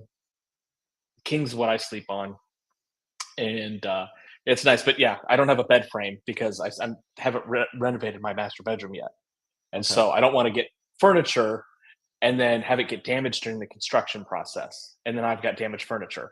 So that's that whole thing. But once I have my bedroom done, get a whole new bedroom set, and I'm gonna finally get it up. But now I'm gonna have to deal with I have to lift an inflated You're gonna have to lift that king size purple mattress up onto a bed frame. So I don't think I'm gonna get a tall bed frame. I think I'm gonna get something that's only like couch height. Yep. Yep. Just so you could slide it kind of up there in some sort of way, Right. It was really a nightmare. I've been doing that. It's horrible. It was horrible. But awesome. So what do you do? Well, first of all, I gotta do this. He's in the chat, so I gotta go. Hello, Newman. Hello. Newman. But Norm Hughes is in there, so it's a thing. But well, what do you think? What do you think? What's next? We spoke about harmonic mounts. We spoke about smart scopes. What do you think is the next best thing? Maybe. So I don't know where we go from the all-in-ones, right? We've got these grab and go systems like the Honest has got a couple of models. Stellar View, they've got the EV scope. Oh, excuse me, I've been awake since 5. I hear you. Me too. We've got the EV scope, and I think they just released like a version. They've got like their third version or something that's out there. You've got these the little ones. I forget what they're called. Sky Seeker or whatever it is. Sea Star. Sea Star. You got this. Oh yeah. You got the dwarf. The dwarf, and so the one thing that all of these have in common is they're alt-as systems, right? And I don't know that we're ever going to get a true equatorial system that's going to be grab and go. But I mean, can you imagine if you had a small EQ platform that had an altitude azimuth base that it could polar align itself? Yep. And then you're polar aligned. And it's an EQ mount, so it can offset the Earth's rotation. Then you can do real, true long exposure astrophotography without having to have a derotation algorithm. And these items are already auto stacking the images as they come in. So we have basically an all-in-one astrophotography platform. Where do you go from there? Yeah, I'm surprised. What's left? I don't know. I'm surprised some of these mount companies haven't come out with an automated polar alignment feature on their alt-as adjustments. Yeah. For you would think it's got to be possible. It is possible. I have seen somebody build one with a Raspberry Pi and a couple of DC motors. Yeah. And it would drive the altitude, or not the altitude. It will drive the azimuth bolts to adjust your. I think he had it on a C-Gem, and then he had another motor with a screw that it would rotate, and it would adjust the altitude as well. And so you had the ability to motorize the adjustment knobs for polar alignment, and he fed everything into a Raspberry Pi. So he would take a picture of a couple of points in the sky, and it would say, oh, your polar alignment is off by this, which is this many arc minutes in RA and this many arc minutes in azimuth. And it would fix it. And then it would do it again, and it would iterate. And he taught it how to polar align his own mount. I forget who the gentleman was. He had a project, I think, on instructables on how to build all the hardware.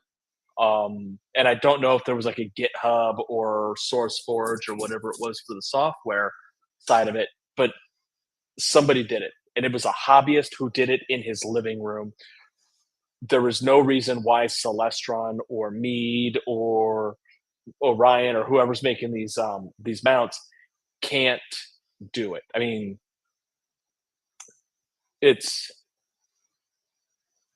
they're lazy. Yep. I'm just gonna say it. They're lazy. They put all this engineering into making these nice shiny mounts that have like no periodic error, and that in itself is an engineering marvel.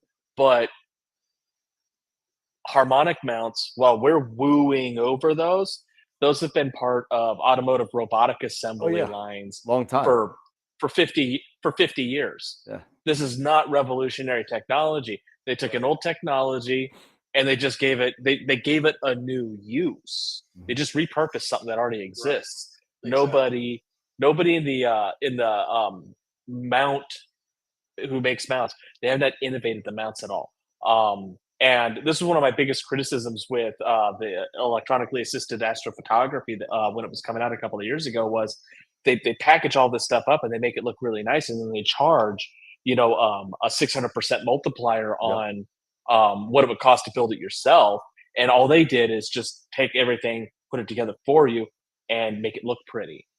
But there's some software algorithms in there that are kind of novel, but none of the hardware is revolutionary. All of the stuff already existed. It was already off the shelf. They just came up with a new packaging for it and then applied a little bit of custom software to it. So where do we go from here? Because they've automated the acquisition. They're already doing stacking and some sort of like auto stretching and post processing and contrast adjustments on the fly. So that part's done. The only things that I could think of would be, for those of us who are still doing the manual things, would be revolutions in programs like Nina, where maybe the user interface is going to become a lot simpler. Like they'll figure out how to simplify some of these workflows that we use. The user interface may not be so clunky. Like you configure everything inside of a one screen, but then when you want to connect all of your hardware, you just hit a play button and it automatically connects it. You don't have to go menu by menu by menu to say connect the mount, connect the guide camera, connect the main camera, connect the focuser, connect the filter wheel, connect to my weather sensing application through the API. Go ahead and connect to the auto guiding program and stuff like that. Just give me one button. Let me configure everything, and then just give me one button. PhD kind of does that already. You set up your mount, you set up your camera, and then you just hit the connect everything button. Boom. I think Nina does Nina, too. I think you still have to go through everything. No, Nina does have a Nina connector. Has a connector plug-in. Okay. You can now they do. You used to have to go into equipment, power button, this power button, this power button, this power. Now they have a power button for connect all, where you, as long as you have everything configured correctly, that you'll get, all of a sudden you'll get a line of green notifications saying focuser connected, telescope connected, guider connected, all this kind of stuff. And then you'll get the red X's to say, "Oh, you're on the wrong COM port," or something like that. Something's got to get you. But usually, it'll see what you have connected, and what you have already laid out in your configuration, and it'll connect everything you have automatically. But I think that's how long. At the end of the night, you can disconnect it all. So at the end of the night, after the mount's parked, everything's done, it'll disconnect everything as well. Yeah. So that's how far out of touch I am with doing Deep Sky. How long it's been since I've done it is because the last time I used Nina, you had to go, focuser first, and you had to do everything in a certain order. And if you tried to do one thing before you did the other, sometimes it would wig out on you. Like, you can't do that. But listen, I think you're right, though. I think that the next set of advances is most likely going to be in the software area, because all these things that are open source now, like Nina is an open source thing. Pix Insight allows third-party plugins. All these things are happening, and the next big thing is going to come out of the developer, like the Astro community. That's going to be, okay, well, what if we do this, this, and this? And it's going to be like, okay, well, you know, what I would love to find a way to get past water vapor in the sky. You know, maybe there's a telescope that's going to come out around nice pre-cloud, no cloud scope. It you know, it already exists, Dan. I'm surprised you didn't know this. oh, Prima Luce sells it. they do. They do. Yeah, They I think do. I think it was called the Spider. It is the It's Spider. a radio telescope, and it's about $350,000. You know, but yeah, no, radio astronomy is immune to the water vapor in the clouds. So, like, if you want to image it, daytime, nighttime clouds, radio's the way to go. No problem. As a matter of fact, I had a radio telescope we just had astronomy day on Long Island, and a guy who's a ham radio operator who I know very well. Does a lot it literally carries this ring around with the antenna and all this kind of stuff, puts it on a traffic cone with a piece of PCV pipe, and we were listening to the sun all day. We were watching solar flares happening and sunspots go, and we were like seeing the oscillations and the depth of everything of the. I couldn't even explain it, but it was so cool that you're able to see that type of action, even though you can't see it. See it. It was pretty cool. Pretty wild. Yeah, it's pretty cool. Cool stuff. What else we got? Yeah, I think it's going to be all software driven, because I can't envision a novel new hardware that we haven't already seen somewhere else. That we could apply, because like the harmonic drives, that's going to be the game changer that we're going to be talking about for the next 10 years. I think every mount manufacturer will have their own harmonic drive. You know, Astrophysics is going to, you know, I predict, I don't know any of this for sure, but I'm predicting that within a few years' time, Astrophysics will have their harmonic mount. Software BIS will eventually have their harmonic mount. I mean, it was just like 5 or 6 years ago they got away from equatorials and they came up with the Taurus, which is an altitude azimuth mount. So, you know, they saw the need for having an even more gargantuan observatory class mount. Maybe they'll start going small for a change. You know, the Paramount MIT was their small mount, and it's big. Yeah. Maybe they decide to actually go with the grab and go market. Yeah, and actually have something you can hold like this without breaking your wrist off. Oh yeah. I think that's the big appeal of the harmonics, is that they're so easy to travel with. You can take them, you know, where. And that's one of the things. The really good old school mounts, they're so bulky and heavy. You should travel with them. It's so hard. One other thing that we really haven't seen is a fully integrated refractor and imager all in one. Yeah. Right. Because that would maybe be a logical progression. Is you would just buy you know, like an 80 millimeter refractor. It could be a singlet or a doublet if you're going to be doing monochrome, or you get a triplet if you want to do one shot color. But it's already got the digital focuser already built into it. So imagine something like the Nightcrawler from Moonlight, right? But it's got an imager in it as well, and it's just all in one. You just right on your mount. Yep. And that would be, again, things that we've already seen, but somebody just packaged it up, polished it up, and made it look nice. Maybe applied a little bit of custom software so that everything plays well together. But now you've got your true grab and go scope. You don't have to worry about, where did I put this? I don't have the right adapter. I can't get the back focus because I misplaced my spacers. It's just all there. Yeah, one plug. Exactly. One plug. You just plug it in, and everything's already wired up to go. Unless we have wireless power somehow, and then, you know, just Bluetooth the power right into it. There you go. That's gonna be a lot of fun. And listen, we're already on USB-less stuff. I mean, you know, you look at Ascom Alpaca, you know, that's out. You know, all these, you know, driverless kind of USB-less kind of things. It's pretty darn cool. And then you got, you know, the Prima Luce with their ghost mode, and Ascom Alpaca, where a lot of now, you know, Pegasus is on board. A lot of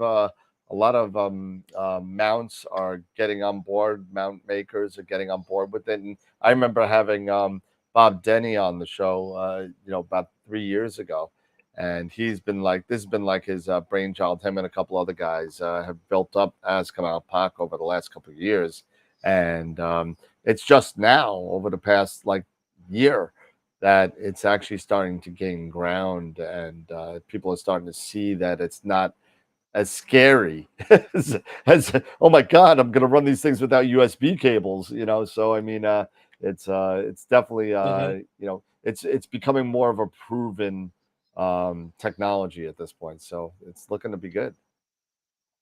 Yeah, and that might actually end up becoming something that we may eventually see. I don't know how it would work, but with Bluetooth like 4.0, Yep. it's possible maybe because we can already send high fidelity audio with it. I don't know if you can do imagery. I've never seen a Bluetooth video receiver. I don't know if the bandwidth exists for it yet. But what if we ended up having Bluetooth cameras that you just Bluetooth the data from your camera to your laptop in real time, and now you don't even need a USB, and it just beams it right to it.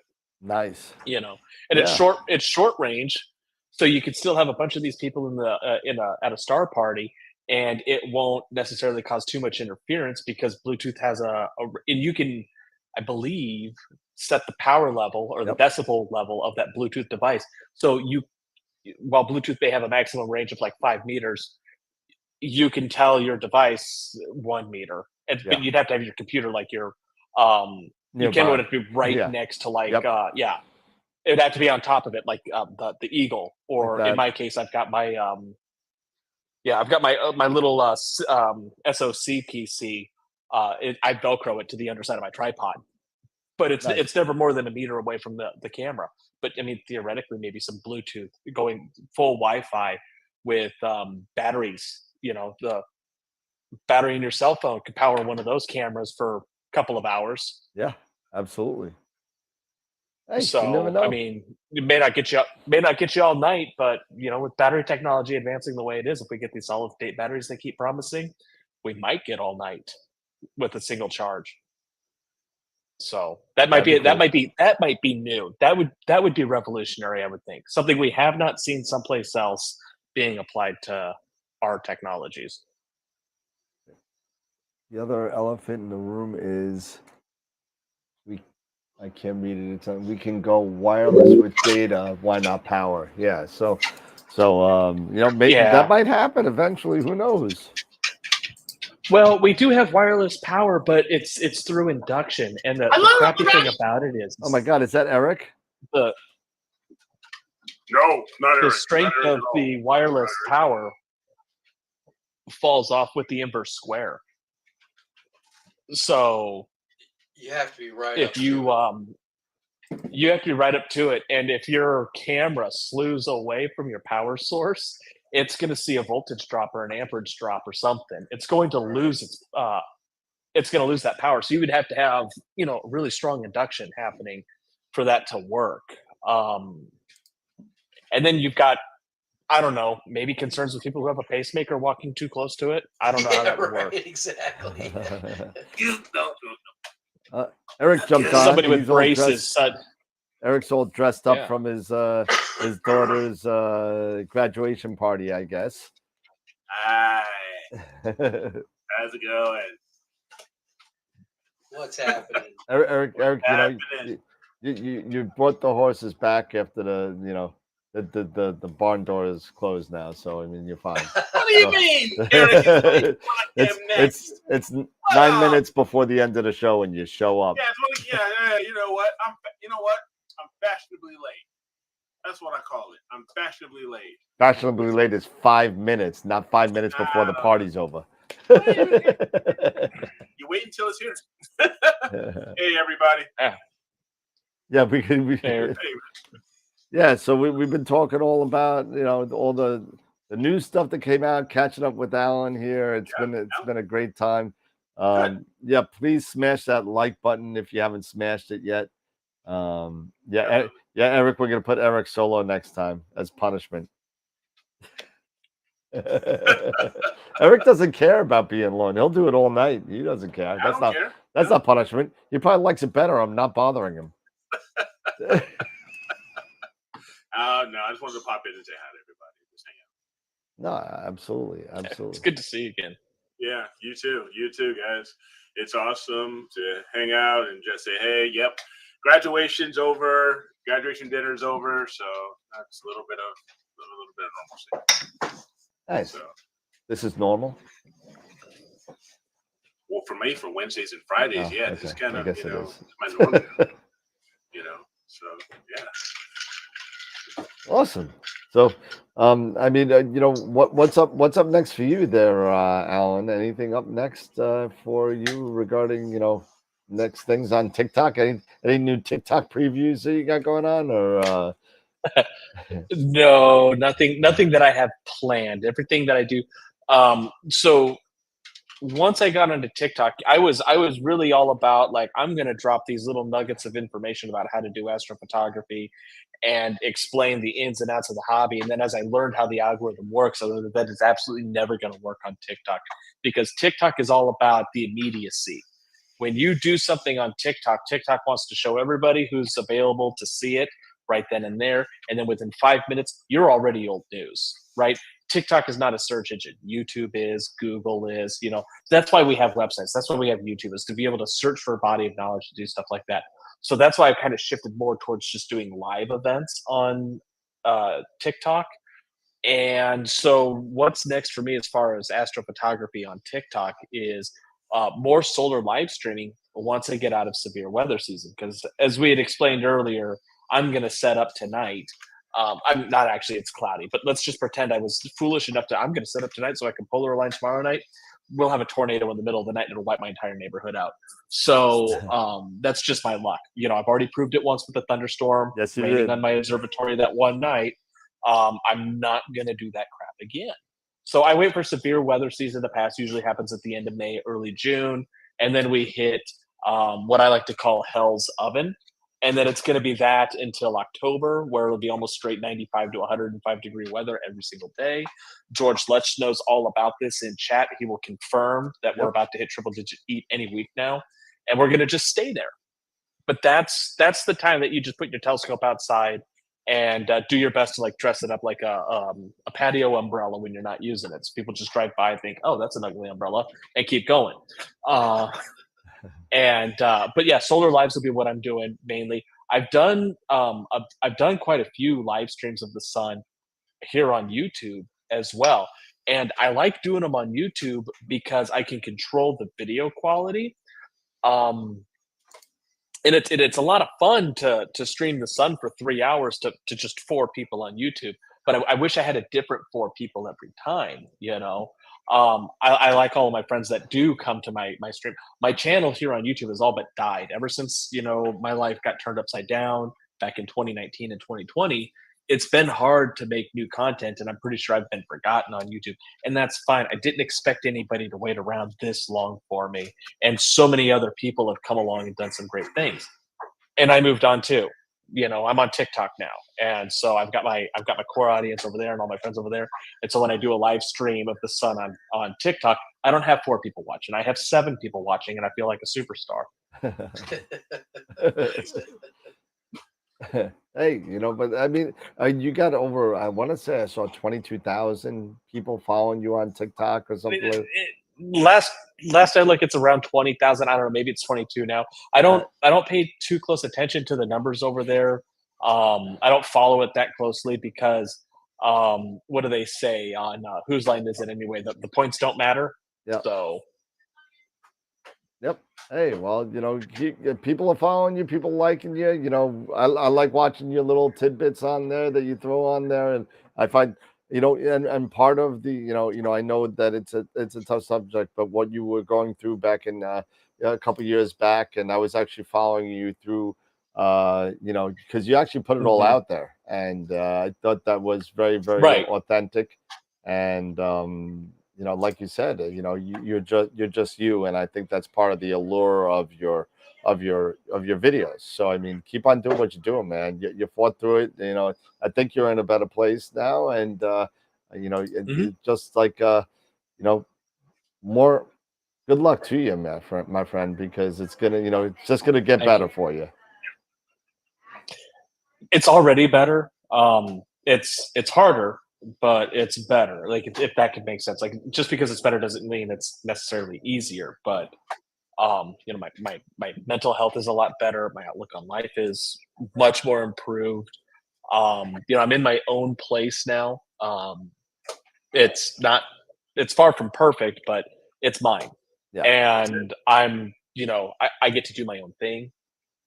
It's a lot slower than it used to be because when you guys who have been married for a while know having two income streams does make it a little less stressful to go out and do something here or buy this or whatever. Like I have to budget months in advance now for something. I bought the 432 for the Eclipse in October, but I started budgeting for that in February of last year just to be able to buy, what was it, like a $700 ZWO camera. Yep. You got to be able to put $100 away for several months before you can purchase it. But when you got two income streams like I used to have, you could just be like, hey honey, want to get a new camera, what's our savings look like? Oh, we got this. Perfect. No problem. Purchase. I'll get it tomorrow. Yeah. Yeah, exactly. But because the bills are the same, but I lost half the income. Yeah. Right. Yep. So that was like my country club membership. That went bye-bye. Mm-hmm. My Porsche went bye-bye. Yep. Yeah. Trade in Porsche for a Cadillac. All right. Little Billy Joel for you. Yeah. There you go. Hey, it's a nice car. I just hate it. I had a Cadillac. I don't know what year it was, but it was a Cadillac Eldorado, right? It's big boat, Nice. Another big boat, just like two-door, huge thing, right? And so it was a friend of mine's car. I bought it from him, and it was used, whatever. It was one of my first cars. I guess it was 20, 21, whatever how old I was. And I'm buying it. And I didn't know this at the time, but I'm driving, and you could see this car down the road because it is a wide car. I mean, it's me coming down the block. So and my buddy Ryan goes, yo, it's a Rado. It's Rado, man. It's so for about actually until this day, 35 years later. And that's why my email is HRado13, Higgins Rado 13. Everyone, now I'm being called Rado, but for all my friends that known me for that time, still call me Rado to this day. And that's funny. Yeah. You didn't ever get your foot caught in that door, did you? No, thank God. No. Good thing. No. No, that's although I almost killed my brother with the door once, but that's okay. But anyway, 71 Chevy Impala is two-door. Another big boat. Yep, another big boat. Those doors, you did not want to get your foot caught in that door. Nope. But hey, listen, Alan, I know you've been up, and I know it's getting up 10 o'clock already. We're getting close to time, but we at the end of the show we kind of like to do final thoughts on what we do, and so basically we just do a little round robin, and since Eric was late, he'll go last. So Dave, you could go first. Al, it's great meeting you finally. I've watched your videos on YouTube. In fact, I refer back to it every time I have to collimate my RC. So I appreciate you putting that out there. How did I do that? Very, very good information, and I'm glad you came out and joined us tonight. It was good to see you. And hopefully you'll be able to get back into deep sky before you know it. Share some pictures with us. Yeah, I can't wait. All right, Eric, what do you got? Nothing. Just Alan, it's good to see you again. It's been a while, but good things are always ahead of everybody. So just keep doing what you're doing, man, and it's all good. And besides that, image of the week. No, it's a little late, but it will be up tonight. And so by tomorrow morning, get out there, vote. So just be a little bit late, but go vote. We're going to have some really good entries. And other than that, we'll, see you guys probably Friday and, clear skies. And this Friday is also picture of the month too, right? For April. Yeah, it is. Yep. For April, we announced picture of the month. Yep. Yeah, So awesome. Don't forget, if you haven't voted yet, if you haven't told your friends out there to get out and vote, go vote. It is now. We have a new web page. So it's astroworldweb.com/IOTM for image of the month. Oh, that's right. Yeah, I was like, why did you do that? No, now I remember. Yeah, we got 2 web pages now for that. So right? Now we have 2 web pages. It makes it a little bit easier for people to vote and stuff like that. Yeah, they don't skip the image of the month at the bottom now. They got to go to exactly. So it makes it a little bit easier for everybody. Very, very cool. Yeah. So also, I'm going to probably miss Friday because I'll be up in Sean's neck of the woods in Toronto this weekend. So. Yep. Well, enjoy it. Enjoy it. Yeah. Golfing? You golfing? I'm not golfing. Just going to check out the falls and head over to Toronto and do the Hockey Hall of Fame and some stuff. You're going to have a lot of fun. I did that last year. It's a lot of fun. Yeah. You get see all those Islanders up there and all those people. I just got to make sure they have the spot ready for Ovechkin when he gets there. Yeah, but I don't even think I saw a capital on the wall at all. Maybe 1 or 2. Scott Stevens has got to be up. Yeah, there. But Scott Stevens is a devil. He was a capital first. He's up there as a devil. Well, it's because that was the team he retired with. Yeah, number 2, man. Come on. Anyway, moving on. Alan, what do you got? Final thoughts on any thoughts tonight before we close it out? Yeah, I think something that needs to be said, because we kind of like danced around the issue of, we've talked about it a lot actually on the pre-show, but always in this hobby, it can kind of seem to come out of nowhere. It was like mental health and depression issues, because we spend a lot of time at night and also with cloudy weather stressing about that kind of stuff. So just always always advocate for yourself. If you need to step away from the hobby like I did for a couple of years and just get your head on straight and take care of yourself, don't ever feel bad about taking a break. You've got fans that'll be there for you if you're putting out any astrophotography and you've got a little bit of a following on Facebook or Instagram. You don't owe them an explanation if you don't feel like it. If you want to, like Daniel saw, I was putting out videos explaining my mental health years ago, but I made that friends only. I didn't want to broadcast that out to the whole world because I wasn't out there trying to get attention for what was going on, but I wanted my friends to know I'm going through some stuff. And if you want to reach out, by all means, go ahead, because I'm open to that stuff. And so always advocate for yourself. If you're not doing good, don't feel like you have to force yourself to do anything. And it should also go without saying, but in that same vein, it's not cringy to be your own biggest fan. Don't get caught up on trying to produce the perfect photo. Cheer yourself on every single day. And when you can complete an image, even if it may not be completely perfect, don't beat yourself up over it. Call it your greatest work of art that you've ever done. And most importantly, just have fun. That's what this is. This is a hobby. This isn't a job. We're not out there trying to beat people for money on this. Yeah, you might be able to make some money selling to your friends, but this is supposed to be like golf. This is supposed to be like cricket. This is supposed to be like whatever else you do for fun. This is an outlet for stress. Yep. So make sure it's fun. And when it stops being fun, take a break. Yep. Yeah, and that's a good point. I didn't even know if you wanted to bring that up. That's why I kind of strayed away from it, because I know we did speak about it at length before the show started. But yeah, it's very, very relative to what we do. And you're exactly right. It's very easy to slip into some sort of like a mad depression, because you're right. It does, you were talking about the science behind it before, about the serotonin levels and all that kind of stuff that happens because we're up all night, but we're day creatures, so it kind of screws around with us a little bit.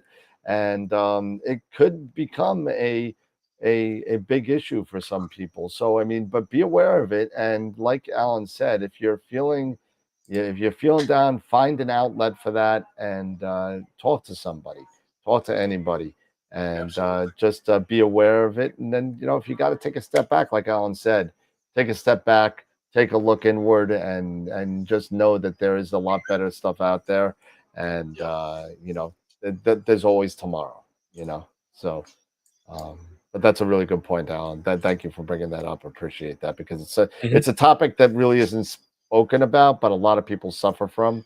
And even especially in these the night dwellers that we are, it seems to hit us, like you said, a little bit more so than the I guess the normie day people, that are out there. So just be aware of it, and if you know a friend, just reach out.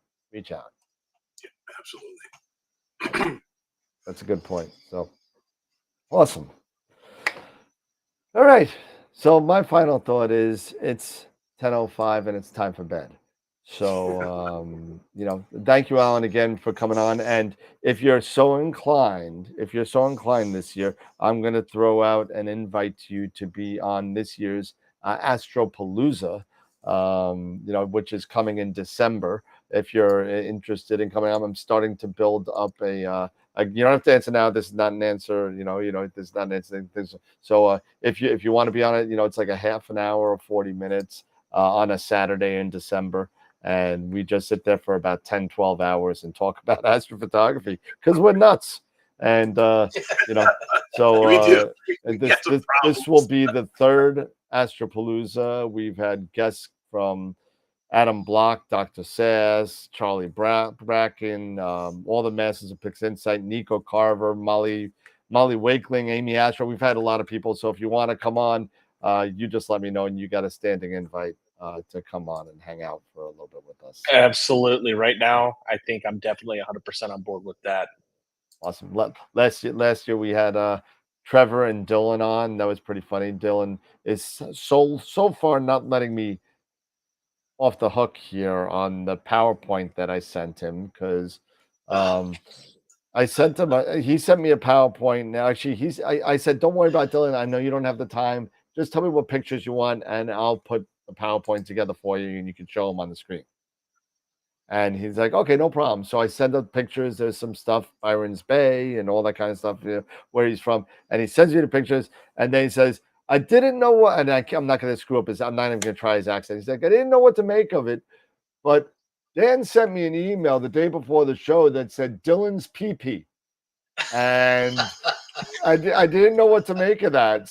So I was afraid to open it. And then I realized it said Dylan's PowerPoint, and it was all okay. So yeah, me and Dylan had some fun with that one.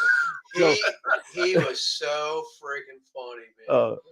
It was a lot of fun. He is hilarious. Yeah, he is. And Trevor was on too. It was a lot of fun. The two funniest people in astrophotography are Dylan O'Donnell and Astro Biscuit. Yep. Oh my god, absolutely. Those guys are hysterical. Absolutely. Could you imagine putting those two in a room together? I would lose my mind. But it's like the one video that I make it a point to watch this video at least twice a year, and it's Dylan's 500 rule explained. And if you haven't seen it, go look at it. It's about 1 minute and 8 seconds, if I'm not correct, and you will lose your mind for like 1 minute. So just watch it. It's Dylan's 500 rule, and you'll love it. But it's a lot of fun.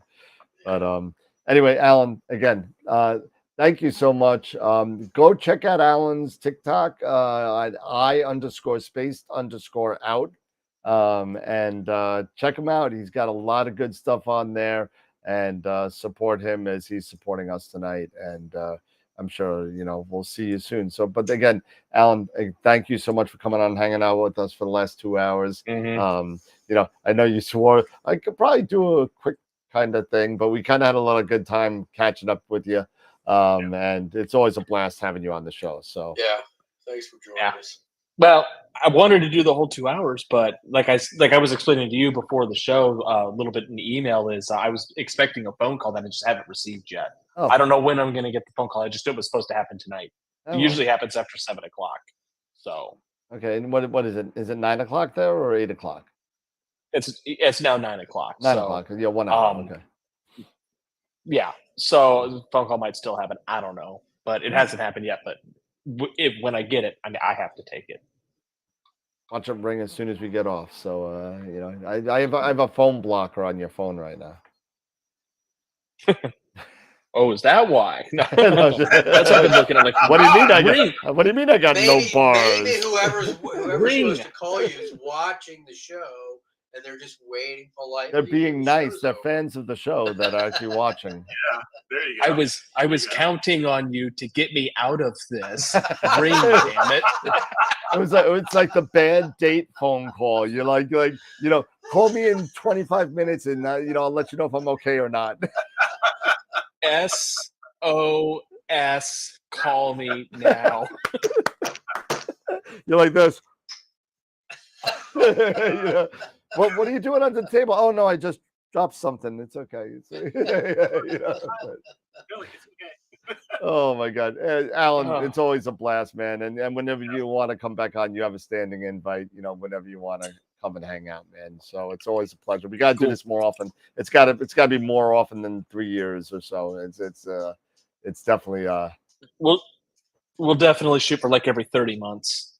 There you go. That's fine. 2.5 years. All right, that's fine.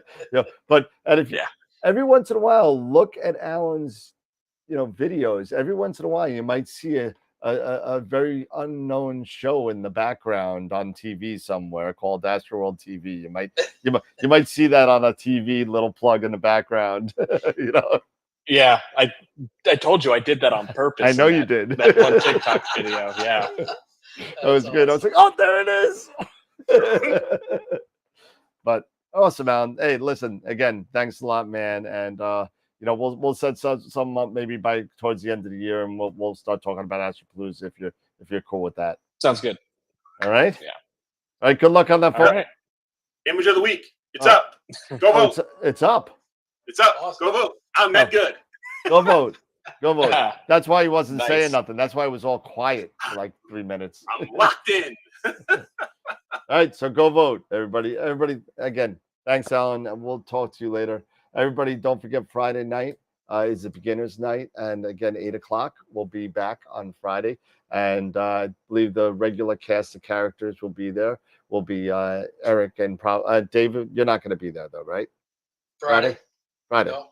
You're going to be in Toronto, so have a safe trip, my friend, and everybody have a great night. Enjoy the rest of your week. And remember, as always, to keep imaging, keep educating, and clear skies. And we'll see you Friday night. Have a good night, everybody. Thanks again, Alan. See ya. Take care, everybody. You're welcome.